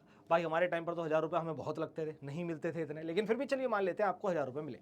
अब आपसे 10 दिन बाद अगर पूछा जाए कि वो 1000 रुपए का आपने क्या किया, तो आप लोग मुझे एक सिंपल सी चीज बोलेंगे कि सर 1000 रुपए में से मेरे 2 रुपए खर्च हो गए और 1000 दो बच्चों को दिए गए थे। एक बच्चे ने 2 रुपए किया, चलो 100 रुपए खर्च कर लिए, 500 रुपए खर्च कर लिए। इट मींस कि वो पैसे को कंजर्व नहीं कर पाया। क्यों नहीं कर पाया? क्योंकि उसकी इनिशियल वैल्यू और उसकी फाइनल वैल्यू में बहुत बड़ा डिफरेंस आ गया। उसकी इनिशियल और फाइनल वैल्यू में डिफरेंस आ गया। इनिशियल और फाइनल वैल्यू जिसकी सेम होगी उसे बोलेंगे कंजर्व करके रखना। इट मींस कि अगर आपको 1000 रुपए दिए गए, आपसे अगर 10 दिन बाद, 20 दिन बाद, 25 दिन बाद कभी भी पूछा जाए और आपके पास वो 1000 रुपए ही मिले, इट मींस कि आपने उसे कंजर्व करके अपने पास रख लिया। लेकिन अगर आपने उसमें से खर्च करा, इट मींस कि कंजर्व नहीं हो पाया। तो क्या मैं ये बोल सकता हूं कि भाई कंजर्वेशन का मतलब इनिशियल और फाइनल वैल्यू सेम होनी चाहिए? एग्जैक्टली वही मतलब है। इट मींस कि आपके पास जितने भी कंजर्वेटिव फोर्स होते हैं ये पाथ इंडिपेंडेंट होते हैं, इन्हें पाथ से कोई लेना देना नहीं होता। क्यों नहीं होता सर? एग्जाम्पल के तौर पर अगर मैं बात करता हूं तो ग्रेविटेशनल फोर्स, इलेक्ट्रोस्टैटिक फोर्स, ये सबके सब आपके क्या होते हैं बेटा? इन्हें कोई लेना देना नहीं है पाथ से। आप एक बात बताओ, ये एक पेन है और ये एक बॉडी है, हमने ऐसा कंसीडर कर लिया, ठीक है। अब ये हो गया हमारे पास m1, ये हो गया हमारे पास m2। अब m1 और m2 के बीच में फोर्स लग रहा होगा जिसे हम लोग बोलते हैं ग्रेविटेशनल फोर्स। सिंपल सी चीज है। अब अगर मैं इनके डिस्टेंस को बढ़ा दूं तब भी वो सेम रहेगा, ठीक है। सेम रहना इन द सेंस की मतलब वो लगता रहेगा, सेम का मतलब वो लगता रहेगा। आप ये बात समझिए, समझ रहे हैं आप लोग? ये हमारे पास कंडीशन निकल कर आएगी। तो इट मींस कि अगर मैं आप लोगों से बात करता हूं कंजर्वेटिव फोर्स की, तो यहां पर आप लोग सिंपल सी एक टर्म ये लिखते हैं कि कैसा होता है? पाथ इंडिपेंडेंट फोर्स, जो पाथ पे डिपेंड नहीं करते, पाथ इंडिपेंडेंट फोर्स। अब काफी सारे बच्चे बोलेंगे सर डिस्टेंस तो बढ़ ही रहा है, तो बेटा डिस्टेंस की बात नहीं हो रही, पाथ की बात हो रही है, रास्ते की बात हो रही है। अगर इसके बीच में कोई और ऑब्जेक्ट भी आ जाए ये तब भी आराम से लगता रहेगा, कोई दिक्कत और आपत्ति से नहीं होने वाली। क्या मेरी बात को समझ रहे हैं? ठीक है, यानी कि अगर आप इसके बीच में फ्रिक्शन लाएं ना लाएं कोई फर्क नहीं पड़ता, आप रफ सरफेस लाएं प्लेन सरफेस लाएं, ये लगता रहेगा, इसे कोई लेना देना नहीं है इस चीज से। समझ रहे हैं आप लोग? लेकिन अगर मैं आप लोगों से ये बोलूं कि सर फ्रिक्शन आपके पास है, तो फ्रिक्शन एक पाथ डिपेंडेंट है, तो इसका मतलब वो क्या हो गया? हमारे पास नॉन कंजर्वेटिव फॉर्म में आ गया। नॉन कंजर्वेटिव फॉर्म के अंदर आने का मतलब क्या है कि जिस तरीके का पाथ होगा फ्रिक्शन उस तरह से एक्ट करेगा, पाथ पर डिपेंड कर रहा है, खुद से कुछ नहीं कर रहा। क्या मेरी बात को समझ पा रहे हैं? तो मैंने यहां पर आपको सिंपल से एक चीज लिखी, क्या लिखा मैंने? Path dependent force. बोलो क्या इतना क्लियर है, समझ में आ रहा है? एक चीज और याद रखना कि वर्क डन जो होता है आपका, वर्क डन जो होता है आपके पास जीरो हो जाता है क्लोज्ड लूप का। अगर कोई भी आपके पास क्लोज लूप है तो आंख बंद करके उसके अंदर आप लोग क्या करें, वर्क डन जीरो कर दें। इससे पहले हमने एक क्वेश्चन किया भी था, आपको याद आ रहा होगा, क्योंकि जैसे ही क्लोज लूप बनता है एक तो डिस्प्लेसमेंट जीरो हो जाता है, वही इसका रीजन है कि वर्क डन भी आपका जीरो हो जाएगा। तो ये हमारे पास क्या है, पाथ इंडिपेंडेंट है और साथ में हमारे पास वर्क डन जो होता है वो जीरो हो जाता है क्लोज्ड लूप के लिए। क्या इतना क्लियर है, समझ रहे हैं आप लोग? ये अगर इनिशियल और फाइनल पे डिपेंड करे तब हम लोग इसके अंदर बात करते हैं। अब अगर मैं बात करता हूं इसके एग्जांपल्स पर, चलिए बच्चों अब हम लोग इसके एग्जांपल को एक बार देख लेते हैं। एग्जांपल की अगर मैं आप लोगों से बात करता हूं तो यहां पर हम लोग क्या उम्मीद करते हैं, ये देखिए ग्रेविटेशनल फोर्स, यहां पर आपके पास आता है बेटा ग्रेविटेशनल फोर्स, ठीक है। दूसरा आपके पास आता है इलेक्ट्रोस्टैटिक फोर्स, इलेक्ट्रोस्टैटिक फोर्स। एक और आपके पास आता है बेटा जिसे आप लोग बोलते हैं स्प्रिंग फोर्स। ये देखिए एक और आपके पास आता है जिसे हम लोग क्या बोलते हैं, स्प्रिंग फोर्स। ये हमारे पास तीन फोर्स निकल कर आते हैं जो हम इसके अंदर एग्जांपल ले सकते हैं, क्योंकि इन्हें पाथ से कोई लेना देना नहीं है। ये हमारे पास हो गया हमारी डेफिनेशन कंजर्वेटिव फोर्स के लिए। आप लोग इस समय पर जेई के लिए प्रिपेयर कर रहे हैं बेटा, अप्रैल अटेम्प्ट के लिए, तो आपको फोकस रखना है कि हमारे पास क्या ये मेन चीजें देखने को मिल रही हैं। तो मैंने आप लोगों से सिंपल सी चीज बोली, पाथ इंडिपेंडेंट फोर्स है, पाथ से कोई लेना देना नहीं है। साथ में मैंने आप लोगों को ये चीज बोली कि भाई यहाँ पर वर्क डन हमारे पास जीरो रहेगा क्लोज लूप का। एग्जांपल्स हम लोगों ने तीन ले लिए। ग्रेविटेशनल फोर्स को पाथ से क्या लेना देना, पाथ अच्छा है बुरा है, टेढ़ा है मेढ़ा है, उसमें फ्रिक्शन है नहीं है, कोई मतलब नहीं है इसे, समझ रहे हैं आप लोग। Same condition electrostatic force, spring force आप लोग जानते हैं, जैसे ही आप उसके ऊपर फोर्स लगाएंगे वो अपोजिट डायरेक्शन में फोर्स लगाना शुरू करेगा। आप उसे पकड़ खींचेंगे तब भी वो अपोजिट डायरेक्शन में जाना शुरू करेगा। रीजन क्योंकि इसे वापस से रीस्टोर करना होता है, अपनी वापस से एनर्जी को रीस्टोर करना होता है। तो इसका मतलब अपनी एनर्जी को कंजर्व करके रख रहा है ना, वही चीज मैं यहां पर आप लोगों से बोलना चाहता हूं। एक बार आप इसे देखिए फिर हम लोग आगे की बात करते हैं। बोलो क्या इतना समझ में आ रहा है? बहुत बढ़िया, वेरी गुड बेटा, वेरी गुड। ये सारी चीजें हम लोग यहां पर सीख चुके हैं। अब हम बात करते हैं आगे की। क्या इतना क्लियर है? बहुत बढ़िया। एक बार आप इसे समझिए फिर हम आगे की तरफ बात करते हैं, ठीक है। अब चलिए आगे। अब अगर मैं आप लोगों से बात करता हूं कि कंजर्वेटिव फोर्स की अगर हम लोग नॉन कंजर्वेटिव फोर्स की अगर हम लोग बात करें, तो नॉन कंजर्वेटिव फोर्स का मतलब क्या होता है? सीधी सी बात है, पाथ डिपेंडेंट होगा ही। पहली चीज क्या होगी हमारे पास, ये पाथ डिपेंडेंट फोर्स होता है। अगर मैं आप लोगों को यहां पर बोलना चाहूं तो मैं सिंपल सा एक टर्म बोलूंगा कि यह कैसा होता है, path dependent force. Path dependent force हमें देखने को मिलता है, हाँ है ना, ये लीजिए ये हमारे पास आता है। और इसमें साथ साथ में और क्या देखने को मिलता है आपको, एग्जांपल फ्रिक्शनल फोर्स आपके पास होगा, हाँ है ना, बोल मेरे लाल, ठीक है। इनिशियल और फाइनल पोजीशन के बीच के पाथ पर डिपेंड करेगा, depends on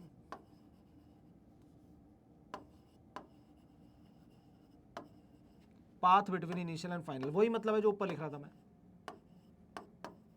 initial and final position.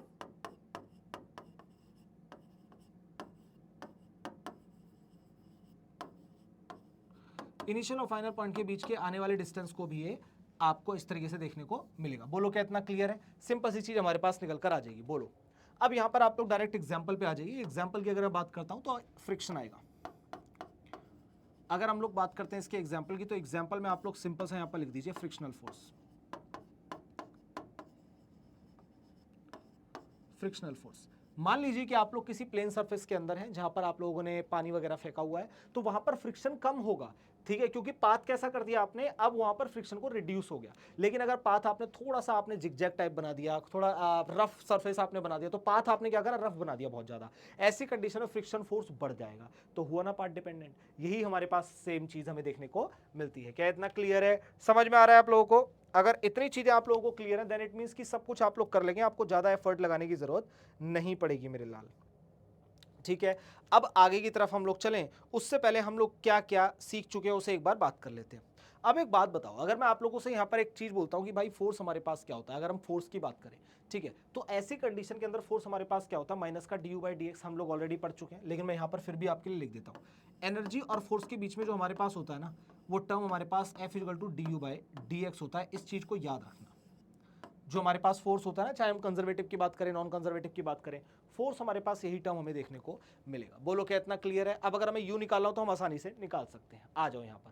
अब आपके पास अगर हम ध्यान से देखें तो एक क्वेश्चन आता है। अब इस क्वेश्चन को एक बार आप लोग देखिए। क्वेश्चन कहता है आपसे the potential energy of the body given by U equal to A minus B x square, same चीज, ठीक है, where x is the displacement. तो magnitude of force acting on the particle is, तो force हमारे पास होता क्या है, हम लोग क्या जानते हैं, मैग्नीट्यूड अगर मैं लगा लूं du बाय dx हम लोगों ने करा, ठीक है। चलिए मैंने कहा कि मैंने आप लोगों के सामने यहां पर ये du बाई डी एक्स को यहां पर रखा, सिंपल सी चीज, अगर आप लोग यहां पर समझ पा रहे हैं।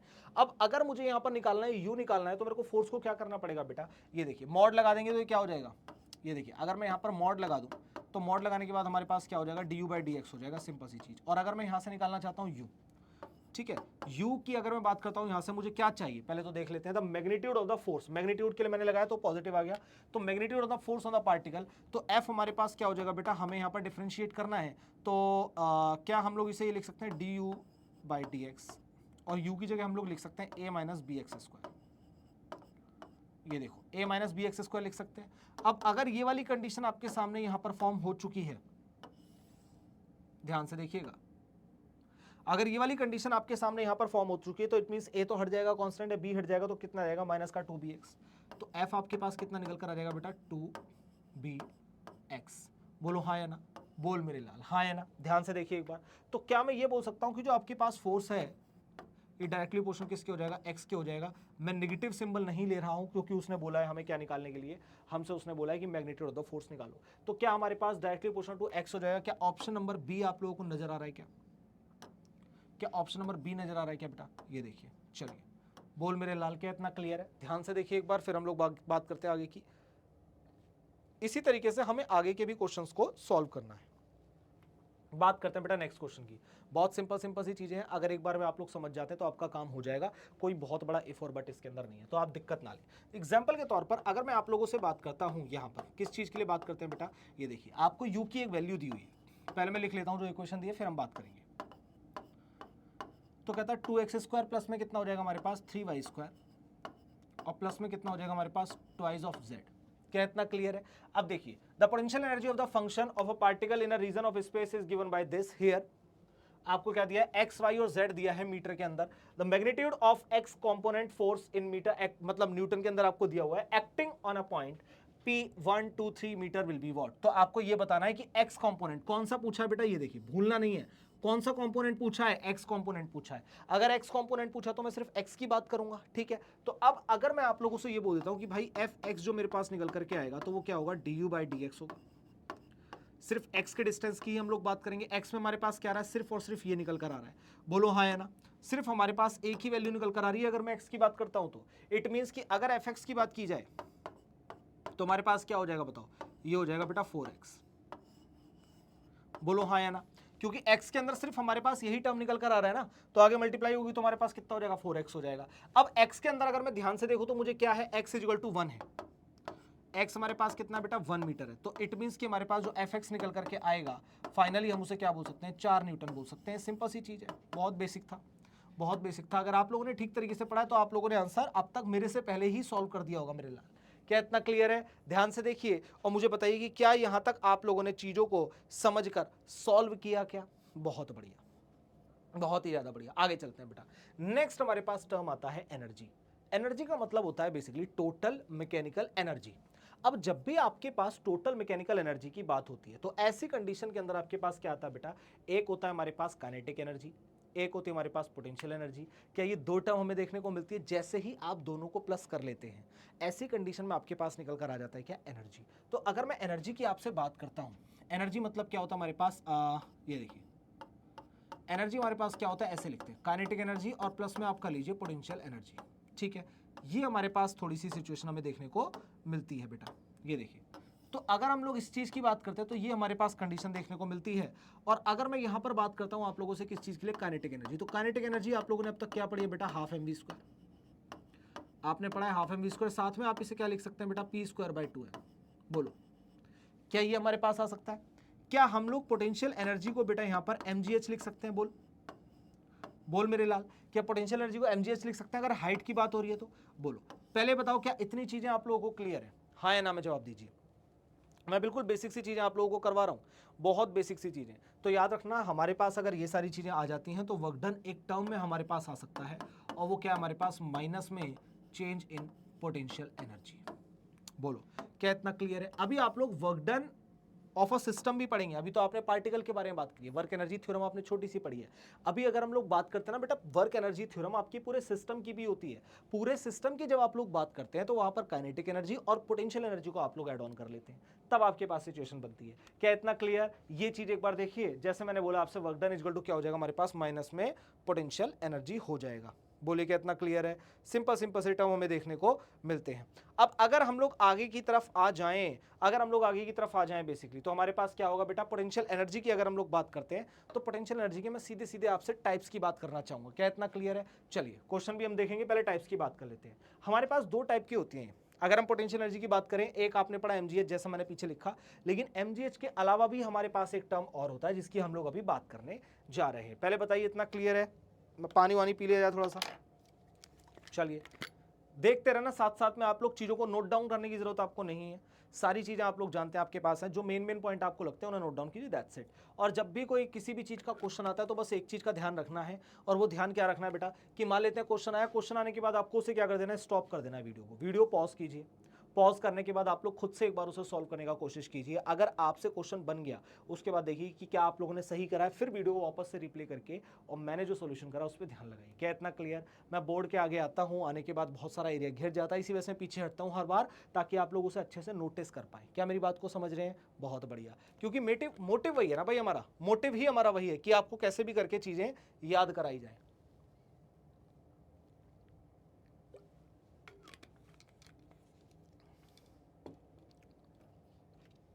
चलिए आगे चलें बच्चा पार्टी।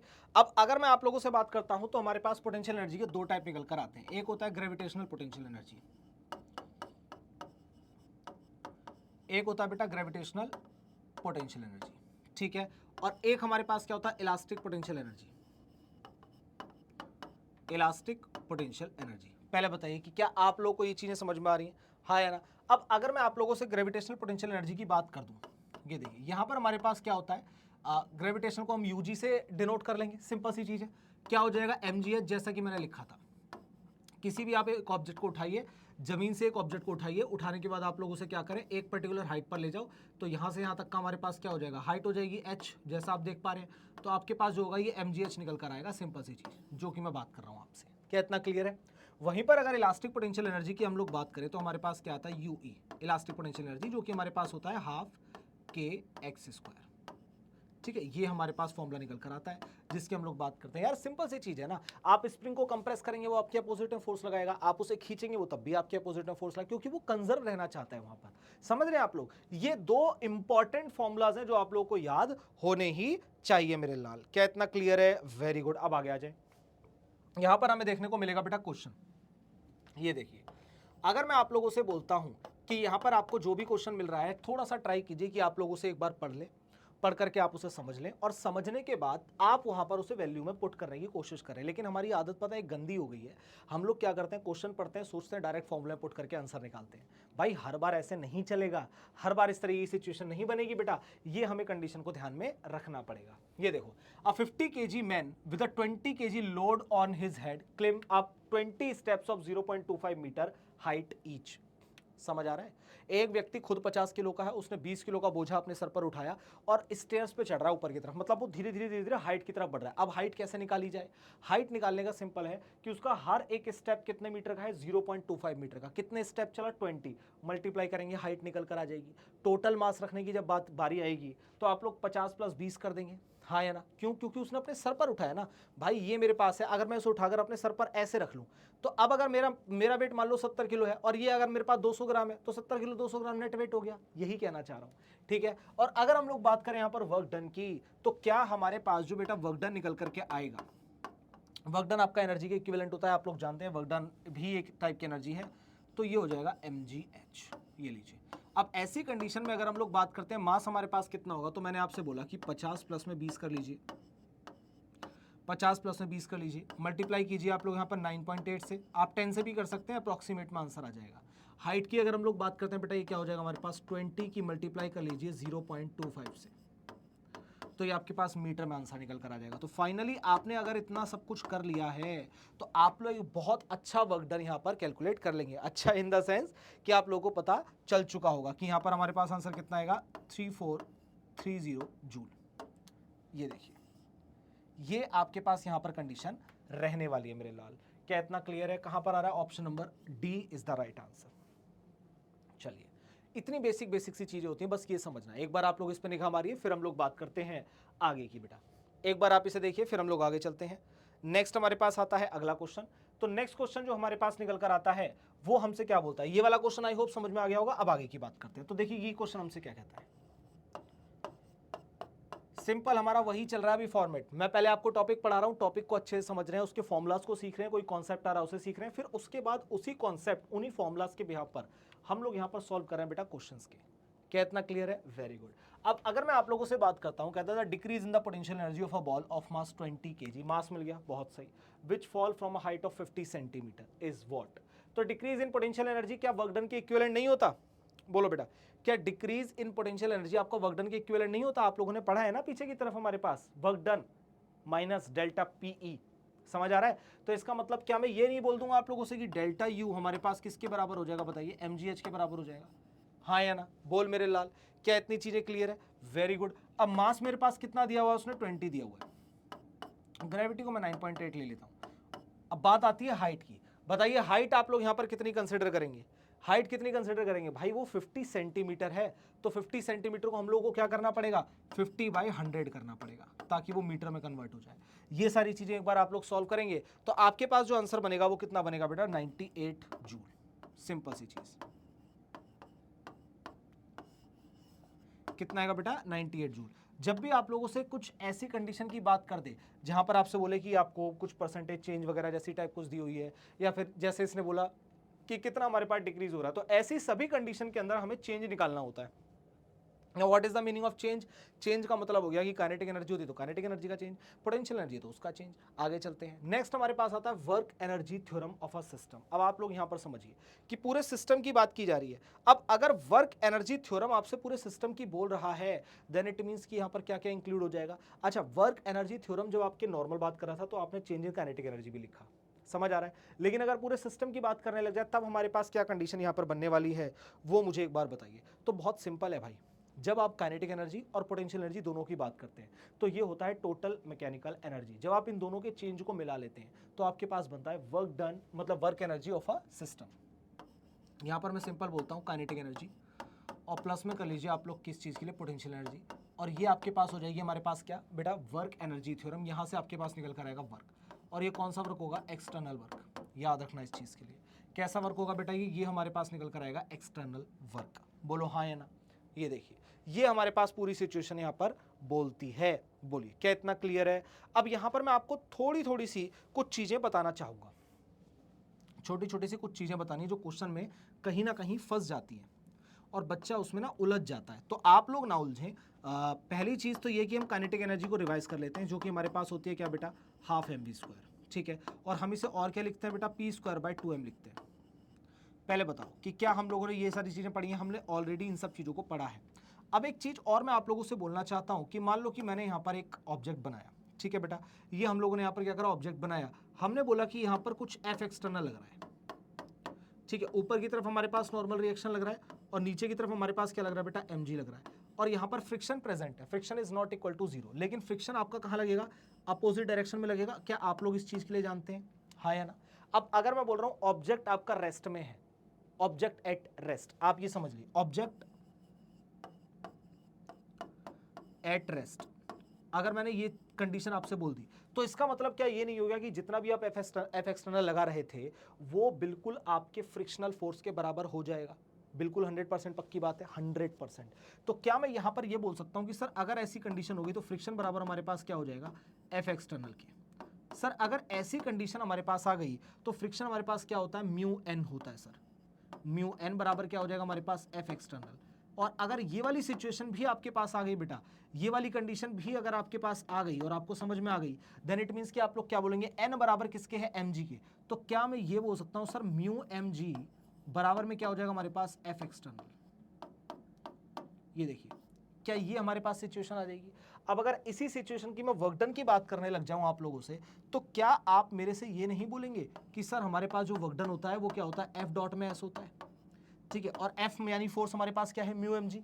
तो अगर ऐसी सिचुएशन बन गई तो क्या हमारे पास म्यू एम जी इंटू में एस आप लोग लिख लेंगे, ये हमारे पास वर्क डन हो जाएगा, हाँ या ना में जवाब दीजिए, बोल मेरे लाल। वो एक अलग केस है हमारे पास पूरे सिस्टम का। अगर हमसे पूछा जाए कि पूरे सिस्टम का हमें बताइए कि वर्क हमारे पास कैसे निकल कर आएगा, तो भाई काइनेटिक एनर्जी और पोटेंशियल एनर्जी को ऐड ऑन कर दो, सिंपल है। अगर गिवन है वेल एंड गुड, नहीं गिवन है तो आपको मैंने तरीके बताए अलग अलग, वहां से निकल सकता है। वहीं अगर मैं यहाँ पर सिचुएशन की बात करूँ, काइनेटिक एनर्जी मेरे पास ये निकल कर आती है, तो वहीं पर अगर एक ऑब्जेक्ट रेस्ट में है, फोर्स एक्सटर्नल आगे की तरफ लग रहा है, तो पीछे की तरफ आपके पास फ्रिक्शन लग रहा होगा, हाँ है ना। तो ऐसी कंडीशन में फ्रिक्शन एफ एक्सटर्नल के बराबर हो जाएगा अगर ऑब्जेक्ट रेस्ट में है तो। क्या इतना क्लियर है? बहुत बढ़िया। अब अगर इसी सिचुएशन को देखा जाए तो यहां से हमारे पास वर्क डन निकल कर आ जाएगा। बोलिए क्या इतना क्लियर है आप लोगों को? हाँ या ना? देखो यार, बेसिक बेसिक सी चीजें होती हैं और यही हमें यहाँ पर पढ़ना होता है मेरे लाल। क्या इतना क्लियर है? बस इतनी चीजें अगर आप और हम मिलकर के सीख गए तो हमारा काम हो जाएगा, कोई दिक्कत और आपत्ति हमें नहीं होने वाली। एक बार आप लोग इस पे निगाह मारिए, फिर हम लोग बात करेंगे आगे की मेरे लाल। एक बार इस पे निगाह मारिए, ठीक है, वेरी गुड वेरी गुड। चलिए इसे देखिए एक बार।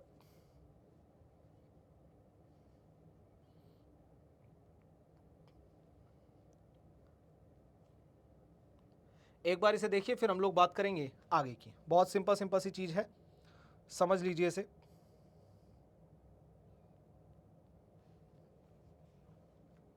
चलिए बेटा, अब नेक्स्ट हमारे पास आगे की तरफ कंडीशन क्या निकल कर आएगी, हम डायरेक्ट आते हैं हमारे पास क्वेश्चंस की तरफ। अब जो भी हमने सीखा है उसे वापस से हम क्वेश्चन फॉर्मेट में लेकर आएंगे। ये देखिए, चलिए अब अगर मैं आपसे बोलूं कि क्या कहता है, देखो, 2 trolley of mass m and 3m, 2 trolley हैं, एक का मास m है और एक का 3m है, are connected by a spring, दोनों को स्प्रिंग से बांध दिया गया।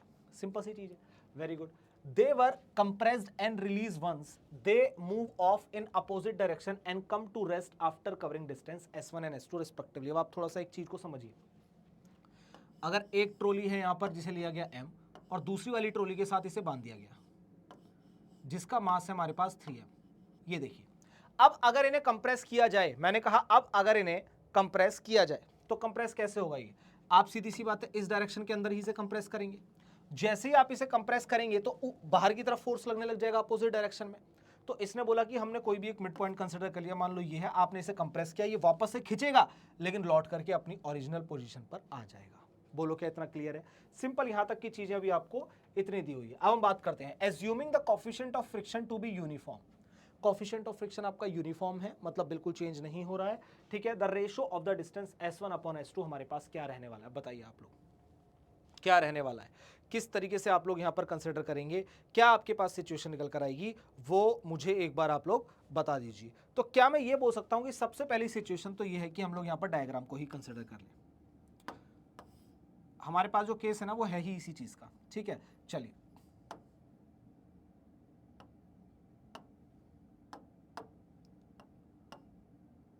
चलिए अब अगर मैं आप लोगों से बात करता हूं कि यहां पर नीचे आपने कोई एक सरफेस लिया हुआ है,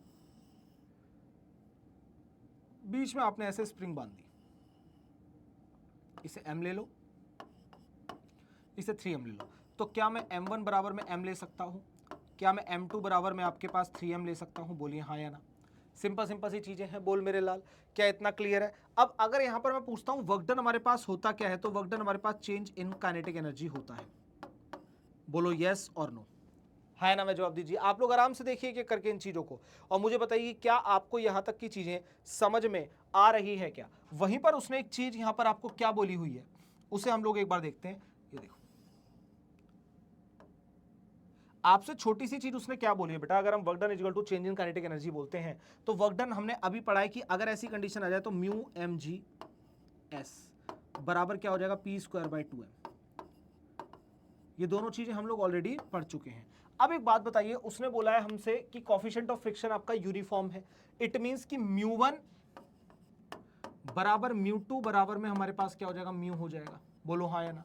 क्या आपको ये सारी चीजें समझ में आ रही हैं? बोलो हाँ या ना, बोल मेरे लाल, क्या इतनी चीजें समझ में आ रही हैं? और ध्यान से देखिए, अगर आपसे बोला जाए क्या कहता है, assuming the coefficient of friction to be uniform, और ऊपर से बोल रहा है कंप्रेस किया, सेम डिस्टेंस चल के वापस आ गए, मोमेंटम भी आपका P1 बराबर P2 बराबर P हो जाएगा, कांस्टेंट हो जाएगा, सिंपल सी चीज। ये दोनों चीजें आपकी कांस्टेंट है। इट मींस कि आपके पास जो म्यू कांस्टेंट है, मास आप जानते हैं, आपको गिवन है, और जी आपके पास कांस्टेंट हो गया, एस भी आपको यहां पर बताना है, S1 अपॉन S2 आपको बताना है। तो बताइए क्या आप लोग यहां से कंपेयर करके नहीं बता देंगे? ये वाला m उधर चला जाएगा, बोल मेरे लाल हाँ या ना, बोलो बेटा। क्या ये वाला m अगर नीचे ले जाऊं, अब यहां पर करके दिखा देता हूं, म्यू एम जी एस बराबर आपके पास पी स्क्वायर बाय 2m हो गया, हाँ या ना में जवाब दीजिए, वेरी गुड। क्या हम लोग यहाँ पर ये वाली सिचुएशन लिख सकते हैं कि S1 अपॉन S2 का मतलब S is directly proportional to 1 by m square, क्योंकि सारी चीजें ही अब इसके ऊपर डिपेंड करेंगी।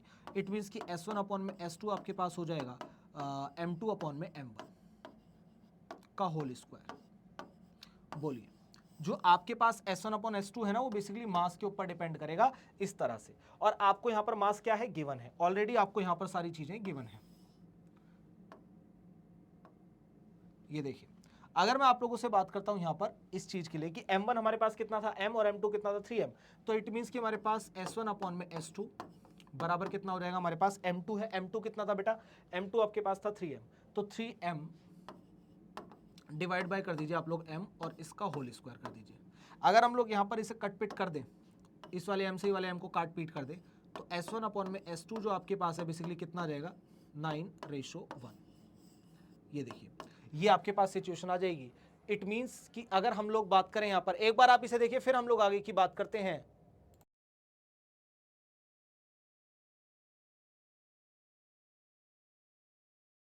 चलिए बहुत सही, अगर यहां तक आप लोग इस चीज के लिए समझ पाए, देन इट मींस कि हमारे पास 9:1, it means D is the right answer. बोलिएगा, इतना क्लियर है? वेरी गुड मेरे लाल। एक बार यहां पर निगाह मार और फिर बता कि क्या यहां तक की चीजें तेरे को समझ में आ गई? क्या यहां तक की चीजें अगर समझ में आ गई, देन इट मींस कि सब कुछ क्रिस्टल क्लियर है। बोल बेटा, आगे चलते हैं। तो नेक्स्ट हमारे पास आती है अगली सिचुएशन, यानी कि नेक्स्ट क्वेश्चन हमें देखने को मिलता है। ठीक है बेटा, चलिए इसे एक बार समझते हैं। ये आप लोगों से बोलता है, अब 1 kg block collide with a horizontal weightless spring of force constant, यानी के आपको दिया है 2.75 न्यूटन पर metre.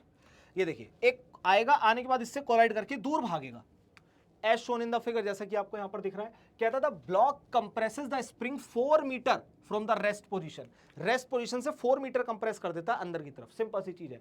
If the coefficient of the kinetic friction between the block and the horizontal surface is this, तो आपको म्यू कितना दिया हुआ बेटा, 0.25 दिया हुआ है। बहुत सिंपल सी चीज है, ठीक है। The speed of the block at the instant of collision will be what, आपसे बोला गया कि एक ब्लॉक है, स्प्रिंग यहां पर रखा हुआ, आकर कैसे कंप्रेस होगा, जैसे ही कंप्रेस होगा वापस से उसके अंदर पुश करके आगे की तरफ धक्का लगेगा। बहुत बेसिक चीज है। अब यहां पर हमारे पास क्या बनता है बेटा, आपको जो दिया हुआ है वो क्या दिया हुआ है, देखो एक तो म्यू दिया हुआ है, और साथ में आपको स्प्रिंग ये दिया हुआ है, ये दिया हुआ है, और साथ में आपको एक और चीज दी हुई है इंपॉर्टेंट, वो है के। तो आप लोग ये सारी चीजें जानते हैं, तो क्या मुझे बताइए यहां पर v कैसे निकल सकता है अकॉर्डिंग टू यू? क्या मैं एक इक्वेशन लिख सकता हूं सर, काइनेटिक एनर्जी हमारे पास जो है हाफ एम वी स्क्वायर बराबर में क्या हो जाएगा हमारे पास, हाफ के एक्स स्क्वायर कर लीजिए, प्लस कर लीजिए mu m g x, mu m g x. बोलो क्या ये वाली चीजें आपको work energy theorem of a system से निकल के आ रही हैं? समझ में आ रहा है? ये देखो, सिस्टम का work done, work energy theorem of a system, याद आ रहा है? तो हमने क्या करा था वहां पर, भाई ये तो वर्क डन है, कि वर्क डन हमारे पास किसके इक्विवेलेंट होता है, काइनेटिक और पोटेंशियल एनर्जी। तो काइनेटिक एनर्जी और पोटेंशियल एनर्जी यहां पर आ गई, क्योंकि यहां माइनस में थी ना। ये देखो अपोजिट में जाएगा ना, ये तो माइनस में सिंबल आ जाएगा, तो उठ करके यहां पर आ गई। तो ये हमारे पास सिचुएशन है। अब एक चीज बताओ, अब एक चीज बताओ, क्या हम लोग यहां से v निकाल सकते हैं? 100% निकाल सकते हैं मेरे लाल, 100% निकाल सकते हैं। कैसे? एक एक करके वैल्यू को पुट करते हैं, अपने आप ऑटोमेटिकली आंसर आ जाएगा। ये देखिए 1 मतलब हाफ, ऊपर से हमारे पास 1 kg है, इंटू में वी स्क्वायर जो हमें निकालना था, बराबर कर लीजिए हाफ इंटू में के, हमारे पास कितना है, के देखिए कितना है 2.75, मल्टीप्लाई कीजिए, वो कितना आगे चला गया था, 4 मीटर चला गया था, तो क्या हो जाएगा यहाँ पर 4 का स्क्वायर हो जाएगा, प्लस कीजिए म्यू हमारे पास कितना बेटा 0.25, मास हमारे पास कितना है 1, और जी हम लोगों ने 10 ले लिया, और एक्स हमारे पास 4 चला हुआ। बोलो क्या इतना क्लियर है? हाँ या ना में जवाब दीजिए।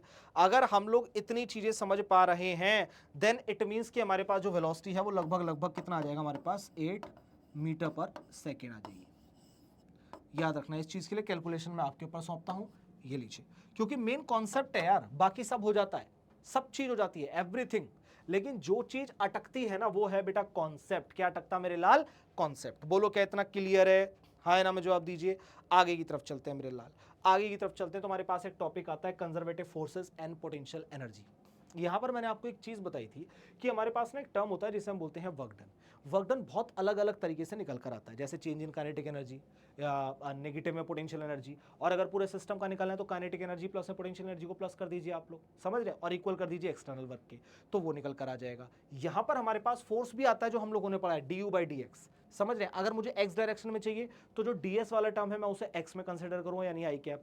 अगर मैं फोर्स को y डायरेक्शन में कैरी करता हूं तो मेरे पास s वाला जो कंसीडर है मैं उसे y में कंसीडर करूं, मतलब j कैप। और इसी तरीके से अगर मैं z में कंसीडर करता हूं तो मैं उसे भी z में कंसीडर करूंगा। मेरी बात समझ में आ रही है? बहुत बढ़िया। एक एक करके आप लोग चीजों को थोड़ा थोड़ा करके रिवाइज करना शुरू कीजिए तो आपको समझ में आएंगे कि वर्क डन जब हम बात करते हैं कंजर्वेटिव फोर्स के लिए तो हमारे पास क्या निकल कर आता है, माइनस में चेंज इन पोटेंशियल एनर्जी। बोलो हाँ या ना? Very good. जब आप लोग ये लेक्चर देख रहे होंगे तो आपको ये सारी चीजें समझ में आ रही होंगी बेटा। क्या इतना क्लियर है? अब एक बात बताओ, क्या वर्क डन को मैं F.S लिख सकता हूं? क्या F.S बराबर हमारे पास पोटेंशियल एनर्जी हो जाएगा? हाँ या ना में जवाब दीजिए। बोल मेरे लाल, क्या इतना क्लियर है? अब सिंपल सी चीज है, अगर मैं इसे छोटू सा डिस्टेंस मान लूं इस तरीके से, तो क्या ये मेरे पास यहां पर छोटू सी पोटेंशियल एनर्जी हो जाएगी? क्या हम लोग पोटेंशियल एनर्जी को यू भी तो कंसिडर कर सकते हैं? बहुत सिंपल सी चीज है ना। Very good. तो क्या यहां से मैं ये बोल सकता हूं सर यहां पर जो मेरे पास फोर्स निकल कर आ गया वो माइनस का du अपॉन में ds निकल कर आ जाएगा? ये लीजिए, यही तो मैं आपसे बोल रहा था कि हम लोगों ने ये सारी चीजें पढ़ी हैं। कुछ भी चीज ऐसी नहीं है जो कुछ अलग हो आपको ना समझ में आती हो, सब कुछ जानते हैं आप, A to Z सारी चीजें आप लोग जानते हैं। क्या इतना क्लियर है? ये हमारे पास टर्म निकल कर आता है।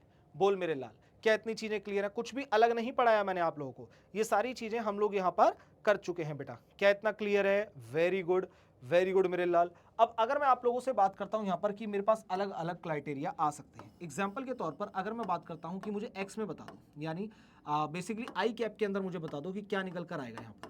आई कैप की अगर हम लोग बात करें तो माइनस का डी अपॉन में क्या हो जाएगा बेटा, इसे dx कंसिडर कर लेंगे और आई कैप हो जाएगा ये।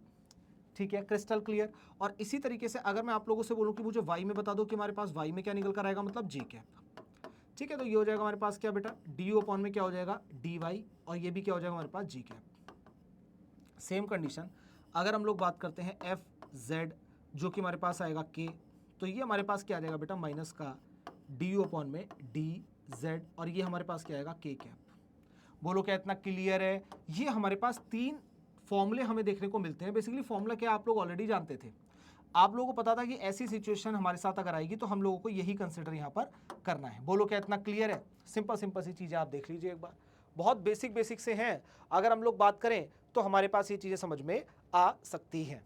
क्या इतना क्लियर है? अब आपको नेगेटिव सिंबल यहां पर दिख रहा होगा अगर मैं पोटेंशियल एनर्जी की बात करता हूं तो। क्या इतना क्लियर है? तो इसका मतलब मैं यहां पर एक लाइन बोल सकता हूं, फोर्स, यहां पर हम लोग एक लाइन बोल सकते हैं that force has tendency, force, ये फोर नहीं है फोर्स है, has tendency to reduce potential energy. मैंने कहा क्या होता है, force has tendency to reduce potential energy. ठीक है, ये हमारे पास आती है सिचुएशन जिसकी हम लोग बात करते हैं। चलिए देखिए एक बार, आप लोग आराम से देखिए, यहां पर ये कंसिडरेशन हमारे पास आता है जिसकी हम लोग यहां पर बात कर रहे हैं। मैंने आपसे सिंपल बोला कि ये एक टर्म हमारे पास निकल कर आता है, ठीक है, आपने यहां पर बताया। उसके बाद आपने कहा एक्स वाई और जेड में अगर हमें निकालना हो तो हम लोग इस तरीके से यूज कर सकते हैं और वो हमारे पास आ जाएगा, क्योंकि नेगेटिव सिंबल है तो ये हमारे पास कंडीशन हमें देखने को मिलेगी मेरे लाल। क्या इतना क्लियर है? अब हम चलते हैं थोड़ा सा आगे। अब आप लोग एक बात बताइए कि हमने अभी अभी एक फॉर्मूला पढ़ा है, क्या पढ़ा है हमने, एफ इक्वल टू क्या होता है बेटा, माइनस का डी यू अपॉन में डी एस। अब सोचो फोर्स के दो ही क्राइटेरिया यहां पर हमें देखने को मिल सकते हैं, या तो फोर्स पॉजिटिव हो सकता है, नेगेटिव हो सकता है, एक तीसरा है जीरो। लेकिन हमें बात करनी है पॉजिटिव और नेगेटिव की। अगर फोर्स पॉजिटिव होता है तो हम उसे रिपल्सिव बोलते हैं बेटा, ठीक है। लेकिन अगर फोर्स आपका यहां पर नेगेटिव आ जाए तो वो अट्रैक्टिव हो जाता है फोर्स। बोलो क्या इतना क्लियर है? क्योंकि नेगेटिव सिंबल आ रहा है ना, समझ में आ रहा है? क्या इतना क्लियर है? अगर मैं आपसे बात करता हूं कि पॉजिटिव फोर्स यहां पर आपको अगर देखने को मिले, पॉजिटिव फोर्स, ठीक है, ये देखिए यहां पर अगर पॉजिटिव फोर्स है, ठीक तरह से लिख लेते हैं, पॉजिटिव फोर्स मींस आउटवर्ड, ठीक है बेटा। पॉजिटिव फोर्स का मतलब क्या हो गया, आउटवर्ड और रिपल्शन, आउटवर्ड और रिपल्शन। और अगर हम लोग बात करते हैं आगे की, तो ये हमारे पास कंडीशन क्या निकल कर आती है, देखिए नेगेटिव फोर्स मींस आपके पास आएगा यहां पर इनवर्ट और अट्रैक्शन, बेसिकली अट्रैक्टिव फोर्स या अट्रैक्शन आपको देखने को मिलेगा। बोलो क्या इतना क्लियर है? Very good. एक बार आप लोग इसे देखिए आराम से, एक बार आप लोग इसे देखिए, फिर हम लोग बात करते हैं आगे की। अब एग्जांपल के तौर पर आपके पास में यहां पर एक चीज कंसिडर करना चाहूंगा। ये देखिए, मान लेते हैं हमारे पास कुछ 2 पॉइंट है, एक ऐसे हमारे पास दिया हुआ है और दूसरा हमारे पास कुछ ये टर्म दिया हुआ है, और यहां बीच में ना कुछ ऐसे ग्राफ सा बना हुआ है। आप ऐसा मान लीजिए कि ये ग्राफ हमारे पास बना हुआ है, ठीक है। अब इस ग्राफ पे अलग अलग पॉइंट आपको देखने को मिलेंगे। एक मान लेते हैं ये हमारे पास हो गया P, ठीक है। ये हमारे पास क्या हो गया बेटा Q। इस वाले पॉइंट को हम लोगों ने क्या माना R, और ये वाले पॉइंट को जो हमारे पास आ गया इसे हमने क्या माना S। यानी कि हमने क्या करा, यहाँ पर 4 पॉइंट को मेंशन करा।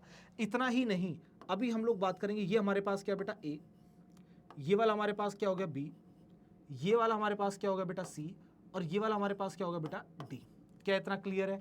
अभी ग्राफ आपका इस तरीके से बढ़ रहा है आगे की तरफ, जैसा कि आप यहां पर देख सकते हैं। बोलो क्या इतना क्लियर है? पहले बताओ क्या इतना चीज आप लोगों को क्लियर है क्या?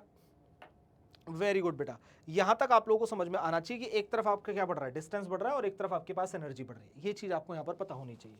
अब मुझे ये पता, ये मान लो आप लोग कि यहां पर हमारे पास क्या है बेटा, यहां पर ये हमारे पास है U, एनर्जी बढ़ रही है, और इस साइड में कहीं आपका डिस्टेंस वगैरह बढ़ रहा है। तो हमें पता है du/ds हमारे पास निकल कर आएगा, मतलब क्या है, स्लोप की बारी होती है, ठीक है। क्या मतलब होता है? स्लोप की बात हो रही होती है। अब अगर मैं आपसे बात करता हूं एग्जाम्पल के तौर पर, जो कि आपको यहां पर बताना है, तो आपको यहां पर बताना बेटा कि फोर्स हमारे पास जो होगा पॉजिटिव, फोर्स हमारे पास पॉजिटिव कौन कौन सा होगा और उसका रीजन हमें बताना है, ठीक है। फोर्स हमारे पास जो होगा वो नेगेटिव कौन सा होगा उसका हमें रीजन बताना है, और फोर्स अभी हमारे पास जीरो कौन सा होगा उसका भी हम लोगों को रीजन बताना है। पहले देखिए एक बार आप लोग खुद से थोड़ा सा दिमाग लगाकर सोचिए कि हमारे पास फोर्स पॉजिटिव, नेगेटिव, जीरो किस तरीके से आएगा, वो एक बार बताइए।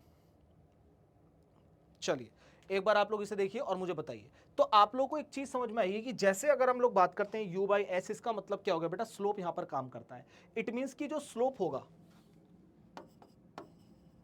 स्लोप हमारे पास क्या होगा बेटा U/S, और यही आपको क्या दे रहा होगा, बेसिकली फोर्स दे रहा होगा। बोलो हाँ या ना? ठीक है। और मुझे ये भी पता है कि U/S जो होता है हमारे पास, और जो फोर्स होता है इसमें माइनस का भी साइन हमें देखने को मिल रहा है। इट मींस कि अगर मैं बात करता हूं, ये नीचे की तरफ जा रहा होगा, ये देखो, ये यहां से नीचे की तरफ आ रहा होगा, यहां से ऊपर की तरफ आ रहा होगा, फिर यही सिचुएशन सारी चल रही होगी अगर हम ध्यान से देखें।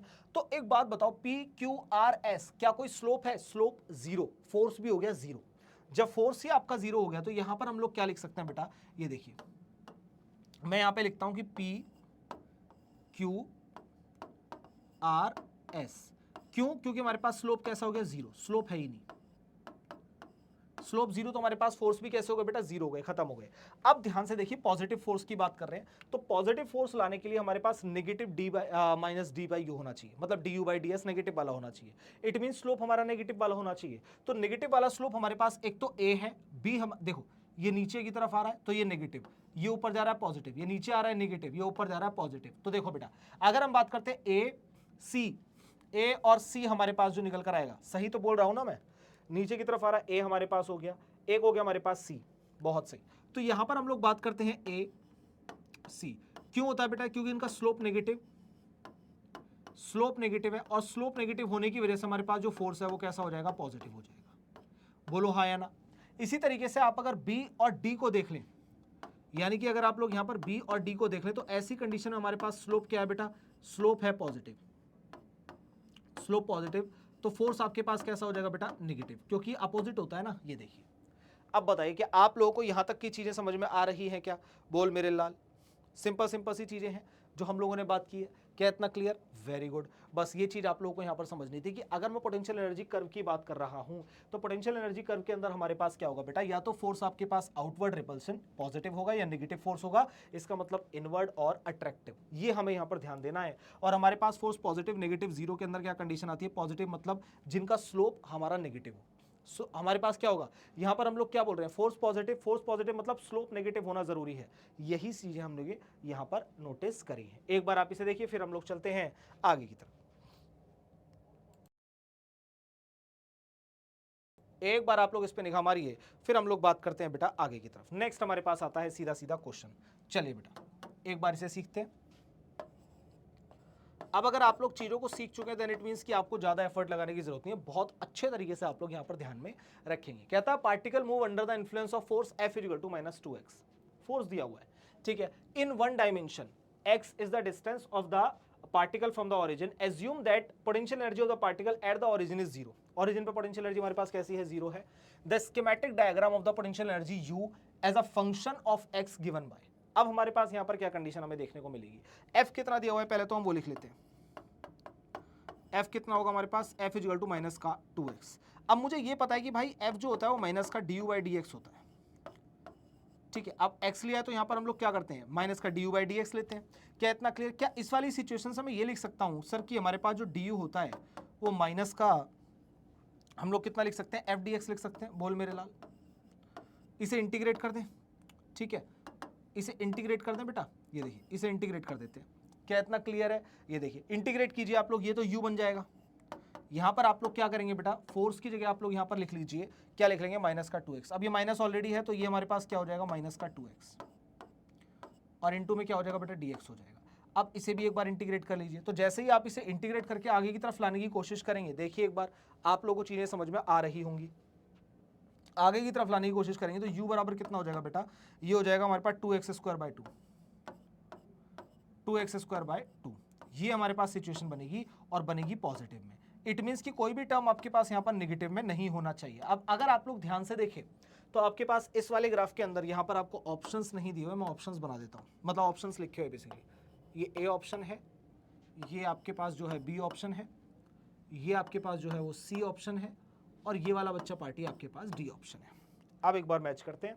ये देखिए अगर हम लोग ध्यान से देखें यहाँ भी नेगेटिव टर्म आ रहा है तो ये तो हो ही नहीं सकता। ये पॉजिटिव नेगेटिव दोनों शो कर रहा, नहीं हो सकता। सिर्फ पॉजिटिव आना चाहिए, नहीं हो सकता। दोनों साइड में पॉजिटिव की तरफ ही हमारे पास जो ग्राफ है वो सिर्फ डी ऑप्शन में। क्या आप लोगों को समझ में आया कि अगर हमें बेसिकली कॉन्सेप्ट आता है, मैं बार बार वही बोलने की कोशिश कर रहा हूँ, कॉन्सेप्ट आता है, क्वेश्चन बहुत आसानी से हो जाएंगे। एक बार आप लोग इसे देखिए, आराम से देखिए एक बार, फिर हम लोग बात करते हैं आगे की। नेक्स्ट पे आ जाए तो नेक्स्ट कंडीशन आपसे क्या बोलती है मेरे लाल, एक बार यहां पर निगाह मारिए, फिर आपको चीजें समझ में आ जाएंगी। कहता frictional force are conservative force. सच में भाई frictional force non conservative force होता है क्योंकि ये पाथ डिपेंडेंट होता है, जबकि जो आपके पास कंजर्वेटिव फोर्सेज होते हैं वो सारे के सारे आपके पास पाथ इंडिपेंडेंट होते हैं, उन्हें पाथ से कोई लेना देना नहीं है। नेक्स्ट आपसे कहता है potential energy can be associated with the frictional forces. Potential energy frictional force से कैसे एसोसिएट हो सकती है यार, वो तो हाइट से एसोसिएटेड होती है। तो दोनों ही गलत है, मतलब मेरे पास ये भी चीज़ गलत दी हुई है और ये भी गलत दिया हुआ है। तो आगे चलते हैं। तो अगर हम लोग देखें बोथ रीजन आर करेक्ट, नहीं सर, आर करेक्ट मत कर, no sir, if either sir एक भी करेक्ट नहीं है भैया, option number D is the right answer. ध्यान से देखिए आप लोग, option number D is the right answer. चलिए बच्चा पार्टी नेक्स्ट क्वेश्चन की बात करते हैं। मैंने क्यों करा ऐसा, क्योंकि देखो पहली चीज पोटेंशियल एनर्जी आपका हाइट से एसोसिएटेड होता है, इससे नहीं होता फ्रिक्शनल से। दूसरी चीज फ्रिक्शनल फोर्स जो होती है ये एक तरह का नॉन कंजर्वेटिव फोर्स होता है क्योंकि वो पाथ डिपेंडेंट होता है, जबकि यहां पर जो कंजर्वेटिव फोर्स आपको दिया हुआ है ना, इसने कंजर्वेटिव आपका पाथ इंडिपेंडेंट होता है, इसलिए यहां पर कोई रेशो मतलब रिलेशन नहीं बिल्ड हो रहा। आगे चलते हैं।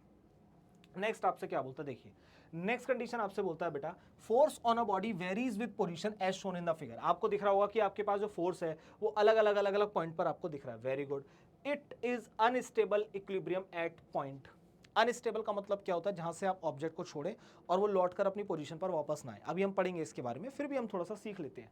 देखिए अगर हम लोग बात करते हैं यहाँ पर स्टेबल है, यहाँ पर स्टेबल है, अगर आप सी पॉइंट पर छोड़ेंगे तो वो लुढ़क कर नीचे आ जाएगा। ध्यान से देखिए, ठीक है। यहाँ पर अगर हम लोग ध्यान से देखें सी पॉइंट हमारे पास इकलौता ऐसा जो कि अनस्टेबल इक्विलिब्रियम फॉर्म करता है, यानी कि ऑप्शन नंबर डी। अनस्टेबल का मतलब होता है जहां पर आप एक बार ऑब्जेक्ट को रखें और वो वहां से खिसक ले और लौटकर अपनी पोजीशन पर वापस ना आए।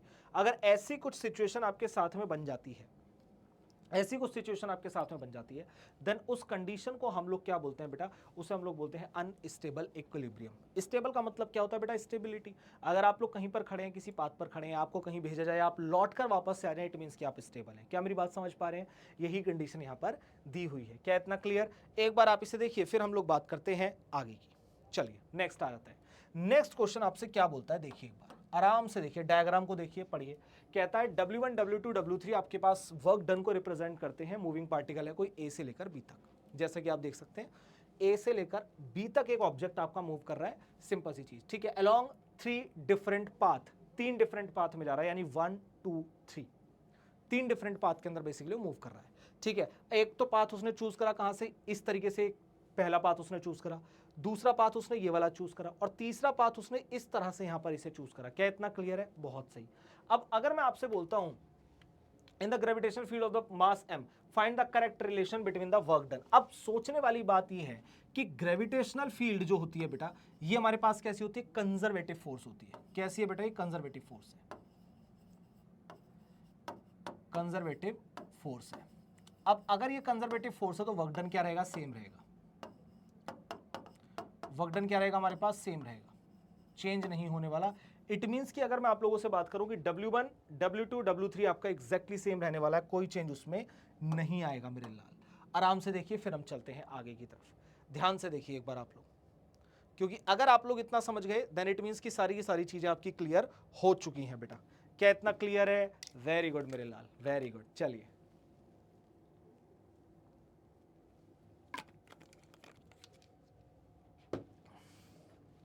अब हम लोग बात करते हैं आगे की। नेक्स्ट हमारे पास एक टर्म आता है जिसे हम लोग बोलते हैं इक्विलिब्रियम। पहले तो आप लोग मुझे ये बताएं कि इक्विलिब्रियम का मतलब होता क्या है। बोलो एक बार, बताइए क्या लगता है इक्विलिब्रियम का मतलब क्या होता है? भाई एक ऑब्जेक्ट रखा हुआ है, एग्जांपल के तौर पर समझिए, मैं अभी इसे रफ कर दूंगा, आपको समझाने के लिए बता रहा हूं। एक ऑब्जेक्ट आपका रखा हुआ है m मास का, समझ रहे हैं आप लोग। यहां से आप लोग उस पर 5 न्यूटन का फोर्स लगाइए और यहां से आप लोग उस पर 10 न्यूटन का फोर्स लगाइए। बोलो क्या इतना क्लियर है? अब अगर आपने एक तरफ तो 5 न्यूटन का फोर्स लगाया, एक तरफ आपने 10 न्यूटन का फोर्स लगाया, तो क्या बॉडी इक्विलिब्रियम है? बिल्कुल भी नहीं। आप बोलेंगे सर यहां पर फोर्स ज्यादा है, ऑब्जेक्ट इस साइड में मूव कर जाएगा। बेसिक सी चीज है। लेकिन सोचो अगर अब मैं इसे हटा करके 5 न्यूटन का फोर्स लगा दूं, समझ रहे हैं आप लोग? मैंने क्या करा, उसे हटा करके 5 न्यूटन का फोर्स यहां पर लगा दिया, तो अब ये ऑब्जेक्ट इक्विलिब्रियम में है। कहने का मतलब जब भी आपका ऑब्जेक्ट ना तो राइट डायरेक्शन में मूव करे ना ही लेफ्ट में मूव करे, तो ऐसी कंडीशन को हम लोग क्या बोलते हैं? इक्विलिब्रियम बोलते हैं। बोलिए क्या इतनी चीजें आप लोगों को समझ में आ रही हैं? इक्विलिब्रियम का मतलब क्या हो गया बेटा? ना तो ऑब्जेक्ट आपका राइट वर्ड मूव करे ना ही लेफ्ट वर्ड मूव करे, सिंपल रहे, जहां है वहीं रहे। क्या इतना क्लियर? बोल मेरे लाल, बोल बेटा। अगर इतनी चीजें क्लियर है तो फिर हम लोग आगे की बात करते हैं और फिर हम लोग चलते हैं बेटा आगे की तरफ। अब एग्जाम्पल जो होते हैं इसके टाइप्स की हम लोग बात कर लेते हैं, ठीक है। डायरेक्ट इसके टाइप्स पर आ रहा हूं मैं। इसके जो टाइप्स होते हैं बेटा वो 3 टाइप्स होते हैं। एक होता है सबसे पहले स्टेबल इक्विलिब्रियम, स्टेबल इक्विलिब्रियम, इसकी बात करेंगे। और दूसरा हमारे पास क्या होता है बेटा? अनस्टेबल इक्विलिब्रियम, अनस्टेबल इक्विलिब्रियम, ठीक है। और तीसरा हमारे पास एक और टर्म होता है बेटा जिसे हम लोग बोलते हैं न्यूट्रल इक्विलिब्रियम।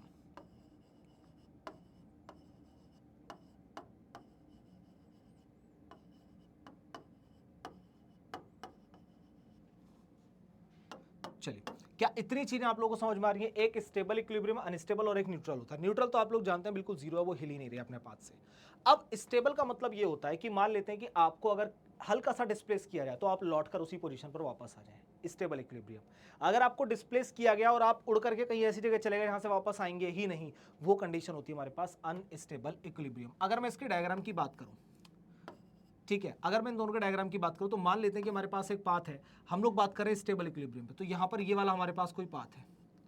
आपने क्या करा बेटा? यहां पर किसी ऑब्जेक्ट को लिया और आप चाहो तो यहां से यहां मूव करो या यहां मूव करो, वो लौट कर अपने पाथ पर वापस आ जाएगा। बहुत सिंपल सी चीज है, बेसिक सी चीज है। लेकिन सोचो अगर कोई ऑब्जेक्ट इस तरीके से रखा हुआ है और आप उसे धक्का दे दो, वो लौटकर वापस नहीं आएगा, वो आगे चला जाएगा। तो ये हो गया हमारे पास क्या? Unstable equilibrium. पहले बताइए क्या इतनी चीजें आप लोगों को क्लियर है? हाँ या ना में जवाब दीजिए, फिर हम लोग बात करते हैं आगे की मेरे लाल। बोल बेटा क्या इतनी चीजें आप लोगों को क्लियर है? बहुत बेसिक बेसिक सी चीजें मैंने आपको बताई हैं, ठीक है। अब हमें ये पता है कि F इजिकल टू क्या होता है बेटा? F इजिकल टू हमें पता माइनस का du/ds होता है।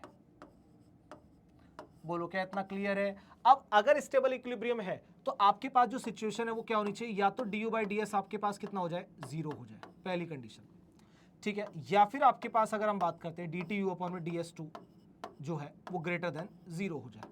अगर ये दो सिचुएशन आ रही है देन इट मींस कि आपके पास क्या बनेगा? स्टेबल इक्विलिब्रियम बनेगा। पहले आप लोग इसे देख लीजिए, फिर हम लोग आगे की बात करते हैं। क्या इतना क्लियर? Very good. अब सोचो अगर मैं इसी सिचुएशन को थोड़ा सा उल्टा कर दूं और मैंने आपसे बोला कि du/ds या तो आपका 0 हो जाए या फिर आप लोग दूसरी सिचुएशन ले सकते हैं जो कि हमारे पास DTU अपॉन में क्या हो जाएगी DS2, और ये आपके पास क्या हो जाए, नेगेटिव हो जाए। अगर ऐसी दोनों सिचुएशन बन रही हैं तो आपके पास ये हो जाएगा अनस्टेबल। न्यूट्रल के अंदर दोनों जीरो हो जाए, न्यूट्रल के अंदर चाहे आपके पास DU/DS हो या आप इसका डबल डिफरेंशिएशन ले लें, तो दोनों ही अगर आपके पास हो जाए जीरो, तो ऐसी कंडीशन को हम लोग क्या बोलते हैं, न्यूट्रल इक्विलिब्रियम बोलते हैं। बहुत सिंपल सी चीज़ है, बेसिक सी चीज़ है। एक बार आप लोग इसे देख लीजिए, फिर हम लोग बात करेंगे बेटा आगे की। ठीक है, ये हमारे पास मेन सिचुएशन जो हमें देखने को मिलती है, बस इतनी चीजें सीखनी थी।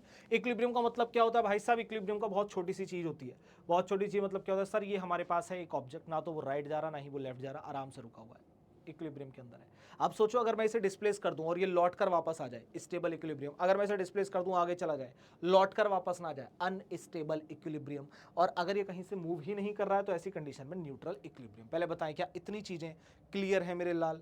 वेरी गुड, आगे चलते हैं बेटा। टाइप्स ऑफ इक्विलिब्रियम ऑलरेडी हम लोग पढ़ चुके हैं, आगे आ जाते हैं। टाइप्स ऑफ इक्विलिब्रियम हम लोग कर चुके हैं, ये मैंने आप लोगों को यहाँ पर टाइप्स पढ़ा दिए, ठीक है, ये हम लोग कर चुके हैं, डन। अब हम बात करते हैं पावर की। अब अगर मैं आप लोगों से बात करता हूं पावर की, तो पावर मेरे पास होता क्या है बताइए? पावर होता है भाई, पावर का जो फॉर्मूला होता है वो होता है बेटा वर्क अपॉन में टाइम। ये बात ध्यान रखना, पावर क्या होता है मेरे लाल? वर्क अपॉन में टाइम होता है। ये हमारे पास इसका एक मेन फॉर्मूला आता है।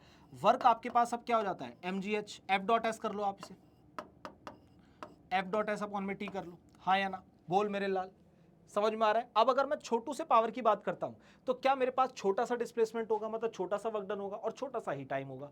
अगर मैं आप लोगों से किसी भी फेज में ये बोल दूं कि इंस्टेंटेनियस पावर हमारे पास क्या होगी,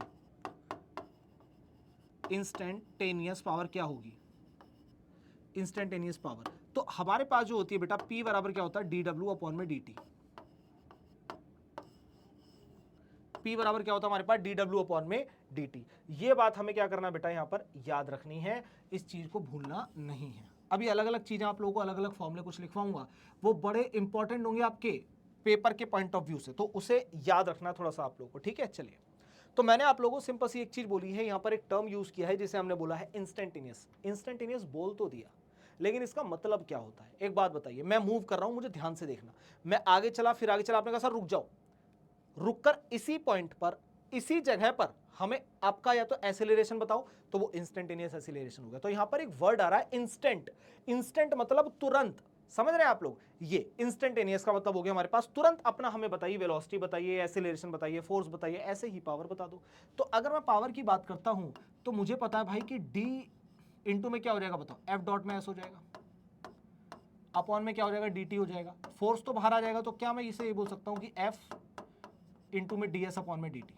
अब एक चीज बताओ, क्या velocity equal to displacement upon में टाइम नहीं होता? 100% होता है बेटा। आप लोग जानते हैं वेलोसिटी क्या होता है सर? DS अपॉन में DT, जानते हैं ना आप लोग इसे? तो आप लोग यहां पर पुट कर सकते हैं सर P बराबर में क्या हो जाएगा हमारे पास? F dot V। बहुत इंपॉर्टेंट फॉर्मूला एक ये है, एक हमारे पास इंपॉर्टेंट फॉर्मूला बनाइए, और दूसरा हमारे पास वर्क और क्या हो सकता है? और एक हो सकता है सर mgh/t, ये हो सकता है। समझ रहे हैं आप लोग? ये कुछ फॉर्मूले आपके पास है जो आप लोग यहां पर देखने को आपको मिल रहे होंगे, और ये तीनों के तीनों फॉर्मूले आपके बड़े ही ज्यादा इंपॉर्टेंट रोल प्ले करते हैं, याद रखना। आपसे चाहे ये पूछे चाहे आपसे ये पूछे, देखो एक तो ये हो गया हमारे पास, ये हो गया, ये हो गया और ये हो गया। तो ये कुछ ऐसे चंद फॉर्मूले हमारे पास हैं जो बड़ा ही इंपॉर्टेंट रोल प्ले करते हैं। इंस्टेंटेनियस अगर आपके पास आ जाए, आप इंस्टेंटेनियस निकालेंगे, इंस्टेंटेनियस पावर ये रहा आपके पास F डॉट बी है। समझ रहे हैं आप लोग? अगर ऊपर हाइट से किसी चीज को फेंका जा रहा है, हाइट पर ले जाया जा रहा है, तब आपको वर्क वगैरह निकालना पड़ेगा, तो वर्क निकाल के आप यहाँ पुट कर दीजिए डिवाइड बाय टाइम। सिंपल सी चीज है, कोई दिक्कत वाली बात नहीं। बोलो क्या इतना समझ में आ रहा है? वेरी गुड मेरे लाल। अब यहां पर हम थोड़ी सी यूनिट कन्वर्जन एक बार देख लेते हैं, जो कि हम लोग जानते हैं कि हमारे पास, अगर मैं आपसे बोलता हूं कि 1 किलोवाट, सबसे पहली बात 1 वाट कितना होता है हमारे पास, वो हमें पता होना चाहिए। तो थोड़े बहुत से ना यूनिट कन्वर्जन एक बार इंपॉर्टेंट यहां पर देख लेते हैं, जो कि हमारे एग्जाम पॉइंट ऑफ व्यू से बड़ा इंपॉर्टेंट रोल प्ले करते हैं। बोलो मेरे लाल, क्या इतना क्लियर है? यहां पर एक बार ध्यान से देखिए कि जितना आपको पढ़ाया गया उतना आपको समझ में आना चाहिए। क्या इतना क्लियर है? बहुत बढ़िया। अगर मैं आपसे बात करता हूं यहां पर यूनिट कन्वर्जन, ऐसे लिखो यहां पर यूनिट कन्वर्जन,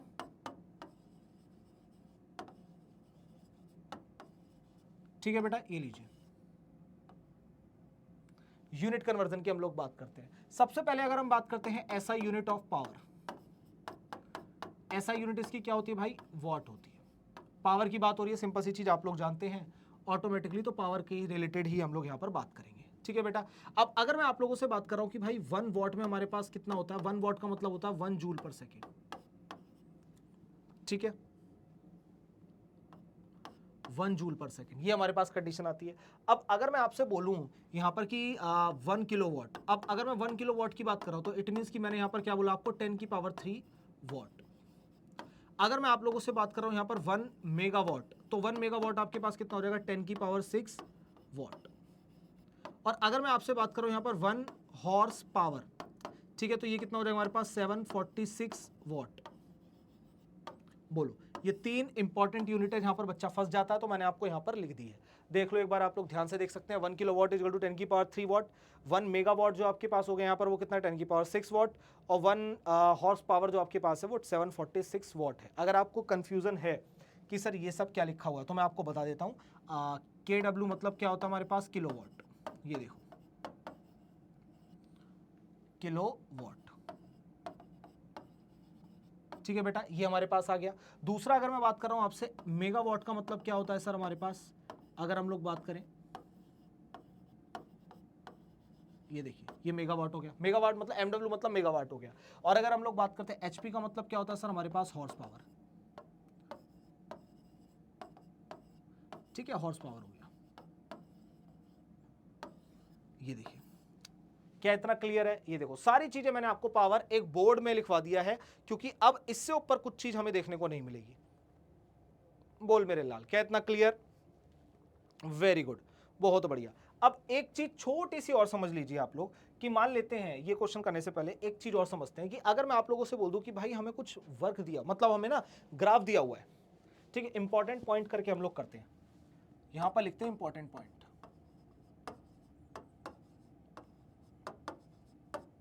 तो मुझे एक चीज बताइए कि मान लेते हैं कि मैंने यहां पर किसी भी एक ग्राफ को कंसिडर कर लिया, कोई भी एक ग्राफ,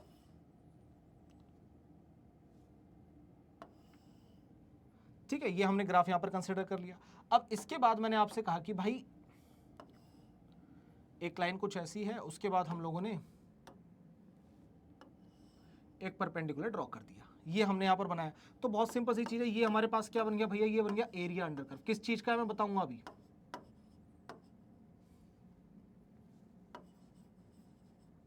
एरिया अंडर कर्व, ये हमें क्या देगा, और ये किस चीज का है पहले बताओ, किसकी बात हो रही है हमारे पास, पावर की बात हो रही है, हाँ या ना बताइए एक बार, क्या इतना क्लियर? तो अगर मैं आप लोगों से बोलूं कि ऊपर की तरफ अगर आपके पास पावर बढ़ रही है और इस तरफ आपके पास क्या बढ़ रहा है, टाइम, तो ऐसी कंडीशन में जो एरिया अंडर कर्व है ना, ये आपको क्या देगा, वर्क डन, वर्क डन या फिर वर्क जो आप बोलते हैं। बोलिए क्या इतना क्लियर है? बोल मेरे लाल, क्या इतना आप लोगों को क्लियर है? तो वहीं पर अगर मैं आपके पास स्लोप कंसिडर कर लूं, किस चीज के लिए, देखिए एक सेकेंड, परफेक्ट। अब अगर मैं यहां पर एक और स्लोप आपके लिए बना दूं, ये देखिए, और इस स्लोप के अंदर मैं आपसे एक चीज बोलता हूं, इसे रहने देते हैं, ये लीजिए, ये हमारे पास क्या बेटा, वर्क टाइम, ये क्या हमारे पास, वर्क टाइम। क्या इतना क्लियर है? अब एक बात बताओ, क्या ये स्लोप आपको दिख रहा है, ये आपको क्या दिख रहा है बेटा, स्लोप दिख रहा है? क्या ये स्लोप परपेंडिकुलर अपॉन में बेस होता है? क्या इस वक्त परपेंडिकुलर आपके पास वर्क अपॉन में टाइम है, तो क्या ये आपको पावर बता रहा है? ये देखिए, क्या इतना क्लियर है, समझ में आ रहा है? तो मैं यहां पर क्लियरली एक पॉइंट बोल सकता हूं कि अगर मैं एरिया अंडर कर्व की बात करूं, जिसे हम AUC बोलते हैं, ऑफ PT ग्राफ, PT मतलब पावर टाइम ग्राफ, तो ये जो आपको बना करके देगा, ये क्या देगा बेटा, वर्क डन देगा। वहीं पर अगर मैं बात करता हूं आपसे slope of work done time graph, ये आपको क्या देगा बेटा, ये देगा आपको पावर, तो ये आपको वर्क डन देगा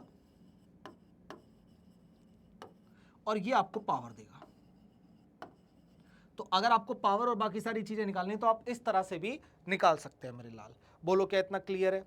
सिंपल सी चीज है, वेरी गुड। आगे आ जाते हैं। नेक्स्ट हमारे पास आता है सीधा यहां पर एक क्वेश्चन, और इस क्वेश्चन को एक बार आप लोग यहां पर देख लीजिए।